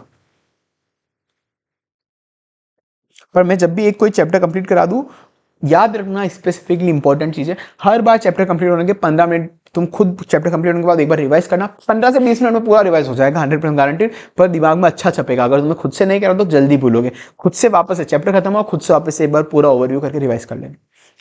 एडवांटेज डिसएडवांटेज क्या होता है ऑडिट प्रोग्राम का, बहुत बेसिक है, मुझे पता पड़ जाता है मुझे कौन कौन से लोगों को सेलेक्ट करना है, वापस से ये आ गया कि मेरे को राम जी चाहिए, श्याम जी चाहिए, घनश्याम जी चाहिए, ये पप्पू कप्पू नहीं चाहिए मुझे, ये नहीं चाहिए मुझे, कि कौन कौन से चाहिए उनको मैं एक इंस्ट्रक्शन अच्छे से दे सकता हूँ कि ऑडिट प्रोग्राम के हिसाब से ये काम करना है तुमको, मतलब इंस्ट्रक्शन अच्छे से दे सकता हूँ मैं उनको, स्पेसिफिक बता सकता हूँ कि ये वर्क परफॉर्म करना है, ये वर्क परफॉर्म नहीं करना है, उनकी रिस्पॉन्सिबिलिटी ट्रैक कर सकता हूँ कि मैंने राम को ये काम दिया था तो इसने सेल्स को मेरे को 5 तारीख तक ये काम हो जाना चाहिए था, तो इसने अभी तक ये करा नहीं करा, या सेल्स में कोई गलती निकली तो मैं समझ जाऊंगा कि भाई ये काम तो राम ने करा था, तो सेल्स की ये राम की रिस्पॉन्सिबिलिटी है, सेल्स में कोई गलती निकली तो ये राम की रिस्पॉन्सिबिलिटी है, तो उसकी रिस्पॉन्सिबिलिटी मैं ट्रैक कर पाऊंगा, ताकि वो डरावा रहे, फिर वो ध्यान से काम करे। अगर उसकी रिस्पॉन्सिबिलिटी नहीं होती तो वो बाद में दूसरे पे नाम डाल देता कि ये तो उसने करा, मैंने नहीं करा ये काम, तो अभी उस प्रोग्राम में लिखा था ये काम तू करेगा, तूने करा होगा, इसलिए वो किसी भी चीज को ओवरलुक नहीं करेगा, किसी भी चीज को ओवरलुक नहीं करेगा, ध्यान से काम करेगा, हर एक स्टेप को कवर करेगा, मेंटली प्रिपेयर रहेगा, पूरे प्रोग्राम में लिखा है कि ये काम करना है, ये इग्नोर नहीं करना, तो इसलिए वो कुछ भी चीज को ओवरलुक नहीं करेगा। और मैं प्रोग्रेस ऑफ ऑडिट देखता रहूंगा कि ये काम कितना कंप्लीट हुआ, ये काम कितना कंप्लीट हुआ, कब हो जाएगा ये। नेक्स्ट ईयर में भी पता रहेगा कि नेक्स्ट ईयर के लिए इस बार ऑडिट प्रोग्राम, नेक्स्ट ईयर में भी थोड़ा बहुत गाइडेंस देगा, सेम ऑडिट प्रोग्राम यूज नहीं लेंगे, थोड़ा चेंज करके ले लेंगे, पर एक गाइडेंस देगा कि अच्छा ये चीजें कवर करनी है नेक्स्ट ईयर में भी, नेक्स्ट ईयर की ऑडिट में भी काम आएगा। एविडेंस ऑफ एक्सरसाइज केयर, मतलब अपन को इसको एक एविडेंस भी रहेगा, कभी कोई बोले तूने ऑडिट सही से नहीं करी तो बताएंगे भाई देख मेरा पूरा ये प्रोग्राम था, तो मतलब अपन को एक डॉक्यूमेंट करके रख लेंगे प्रोग्राम को, देख भाई मेरा ये ऑडिट प्रोग्राम था, मैंने ये सारी चीजें चेक करी है, मैंने ये सारी चीज चेक करी, मतलब मेरे पास एविडेंस है कि मैंने अच्छे से पूरा प्रॉपर स्किल्स और केयर लगा के मैंने ऑडिट कंप्लीट करी, मेरे पे इंजाम मत डाल मैंने ऑडिट सही से नहीं करी, मेरा ये प्रोग्राम था, तो प्रोग्राम होगा तो थोड़ा सेफ गार्ड रहेगा। तो ये मैंने आईसीआई ने ना गेम खेला होता, ये पॉइंट ऊपर नीचे तरीके से जमा रखे थे, मैंने इनको बहुत प्रॉपर्ली जमा दिया याद करने के हिसाब से। अब बताओ इसको याद कैसे करना है, सीक्वेंस देखो, अब सीक्वेंस याद होगा बहुत इजीली याद होगा।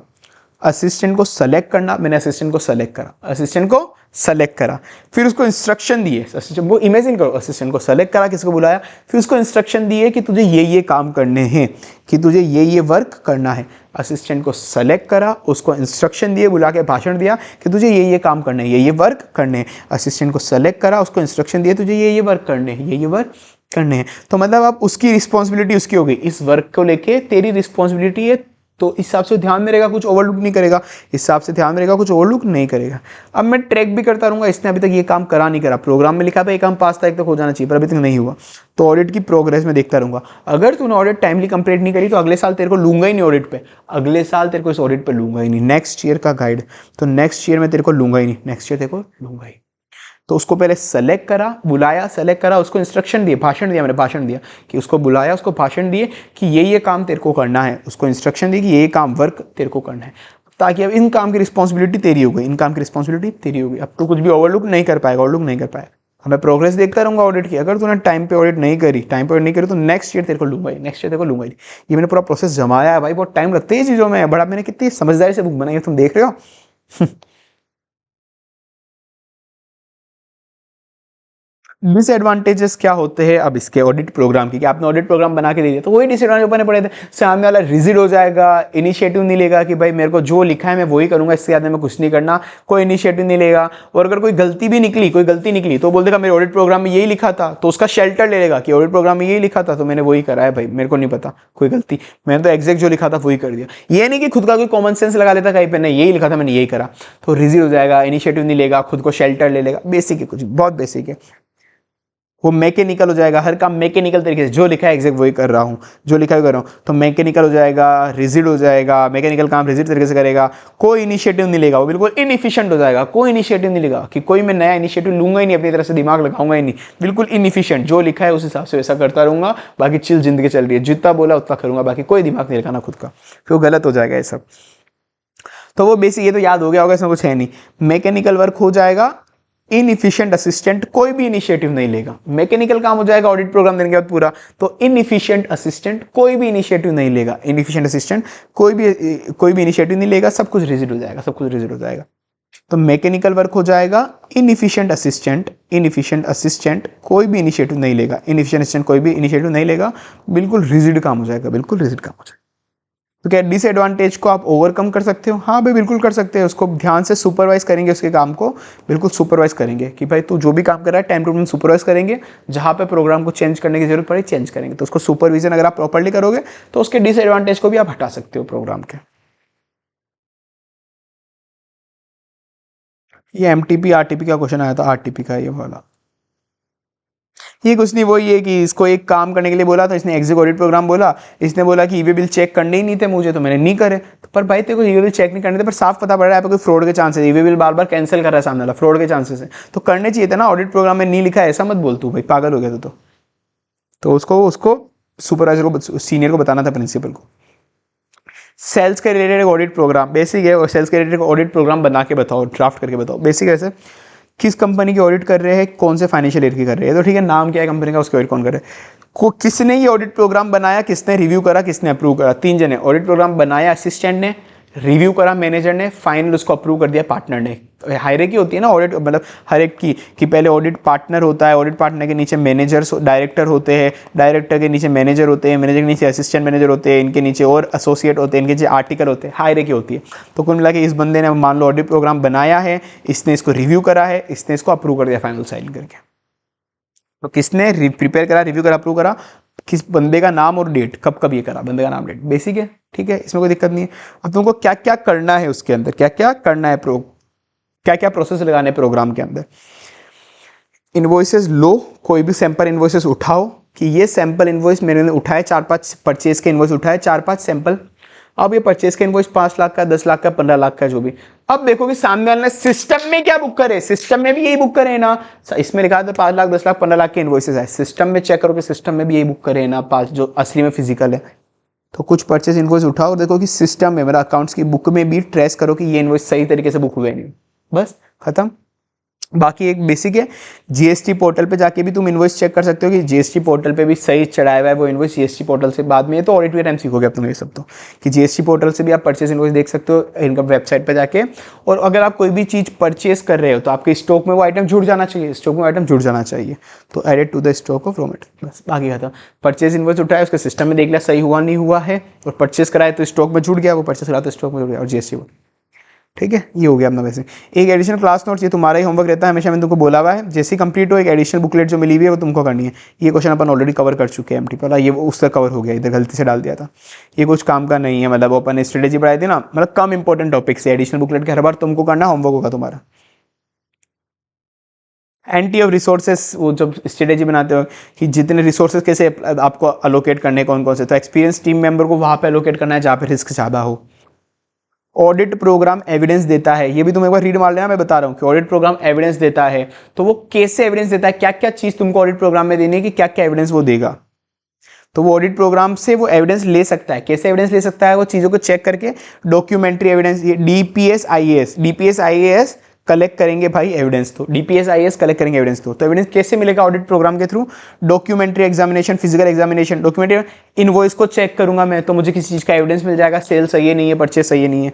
फिजिकल एग्जामिनेशन करूंगा, कैश को फिजिकली देखूंगा, मशीनरी को जाके फिजिकली देखूंगा, इन्वेंट्री को जाके फिजिकली देखूंगा, तो मेरे को एविडेंस मिल गया कि हाँ भाई कैश एग्जिस्ट करता है, मशीन एग्जिस्ट करती है, इन्वेंट्री एग्जिस्ट करती है, तो मैं डॉक्यूमेंट्री एग्जामिनेशन कर सकता हूँ, फिजिकल एग्जामिनेशन कर सकता हूँ, मैनेजमेंट से कुछ एक्सप्लेनेशन ले सकता हूँ, थर्ड पार्टी से एक्सप्लेनेशन ले सकता हूँ, अकाउंटिंग डाटा का इंटर रिलेशनशिप देख सकता हूँ, अगर सेल ज़्यादा हुई है तो डेटर भी कंपैरेटिवली थोड़े ज़्यादा होने चाहिए, अगर कैश सेल नहीं हुई है तो उनका इंटर रिलेटेड देख लूँगा, इंटर रिलेशनशिप अकाउंटिंग डाटा में, अगर सेल्स बढ़ी है तो शायद जीपी भी बढ़नी चाहिए, प्रॉफिट भी बढ़ना चाहिए, शायद ऐसा होना चाहिए शायद।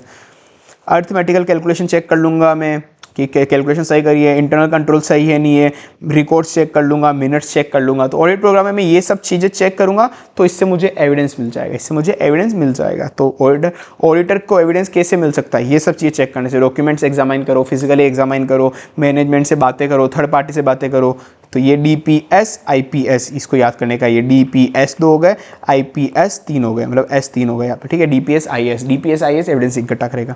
तो इससे एग्जांपल क्या है, मतलब एग्जांपल वही कैश इन हैंड का काउंट कर लूंगा, इन्वेस्टमेंट के लिए मैं बैंकर का सर्टिफिकेट मांगूंगा कि मैं मेरी कंपनी ने यहाँ पे बता रहा है कि 1 करोड़ का इन्वेस्टमेंट कर रखा है, तो तू इन्वेस्टमेंट सर्टिफिकेट सर्टिफाई करके दे देगा क्या कि असली में हमारी कंपनी ने आपके यहाँ पे 1 करोड़ का इन्वेस्टमेंट कर रखा है। तो कैश इन हैंड का फिजिकल काउंट कर लूंगा, देखो फिजिकल काउंट का एक एग्जाम्पल कैश इन हैंड हो गया, इन्वेस्टमेंट बैंकर सर्टिफिकेट देख लूंगा, ये हो गया, डॉक्यूमेंट एग्जामिन कर लूंगा मैं, ठीक है ना। अब ये सैंपल प्लान है को सेल्स का सैंपल प्लान, परचेज का अपन ने वहाँ पढ़ लिया था, परचेज का एमटीपी में था, एसएम में नहीं था, पर सेल्स का एसएम के अंदर है। वही किस बंदे ने बनाया, किस फाइनेंशियल ईयर का प्रिपेयर किसने करा, रिव्यू किसने करा, अप्रूव किसने करा, ठीक है, ये हो गया प्रिपेयर किसने करा, अप्रूव किसने करा। अब वही वहाँ पे अपने परचेज के इन्वॉइस लेके सिस्टम में देखे, यहाँ पे सेल्स के इन्वॉइस देखे सिस्टम में देखो, सेल्स के इन्वॉइस देखो, वहाँ पे भी जीएसटी पोर्टल पर अपने चेक करा था, वहाँ पे भी सीएसटी पोर्टल में, यहाँ पे भी ईवे बिल पोर्टल जीएसटी का पोर्टल होता है वो चेक करा। अगर आपने कोई चीज सेल्स करी, वहाँ पे परचेज करा तो स्टॉक में जुड़ जाना चाहिए था, यहाँ पे सेल कराया तो स्टॉक से चले जाना चाहिए, कहा गया, हाँ reduce from the stock quantity, reduce from the stock quantity. ये 4 पॉइंट सेम हो गए, सेल की जगह बस परचेस की जगह सेल लगा दो, आप अपने क्वेश्चन देखो। एक है कि फ्यू सेल्स को बायर के अकाउंट से भी देखो, ठीक है ना, बायर के अकाउंट में भी देखो कि बायर के अकाउंट में मतलब जिसने परचेस करा होगा डेटर जो होगा उस डेटर के अकाउंट में भी सही बुकिंग हुई है, ठीक है। तो ये हो गया। एमसीक्यू देखने के फटाफट देख लेके एक बार, उस काम का नहीं, ज़्यादा मैंने एन लिखे मतलब ऊपर की केस स्टडी पढ़ने की जरूरत नहीं है। ये देख रहा है कि मेरा स्टाफ कंपिटेंट है या नहीं है इस ऑडिट को परफॉर्म करने के लिए, वो क्या कर रहा है, एक्सेप्टेंस देख रहा है कि एक्सेप्टेंस कर सकता हूँ मैं ऑडिट की, प्रीलिमिनरी एंगेजमेंट चेक कर रहा है वो, मेरा स्टाफ कंपिटेंट है या नहीं है। वो देख रहा है कि फाइनेंशियल रिपोर्टिंग फ्रेमवर्क कंपनी पे कौन सा लगता है, कितना मेरा स्कोप है ऑडिट, कौन कौन से ब्रांच की करनी है, क्या क्या करनी है, तो ये सब चीज़ें क्या है ऑडिट स्ट्रेटेजी में देखते हैं ना, एफआरएफ कौन सा एप्लीकेबल इंडस्ट्री पे कौन सा है, ये सब ऑडिट स्ट्रेटेजी है।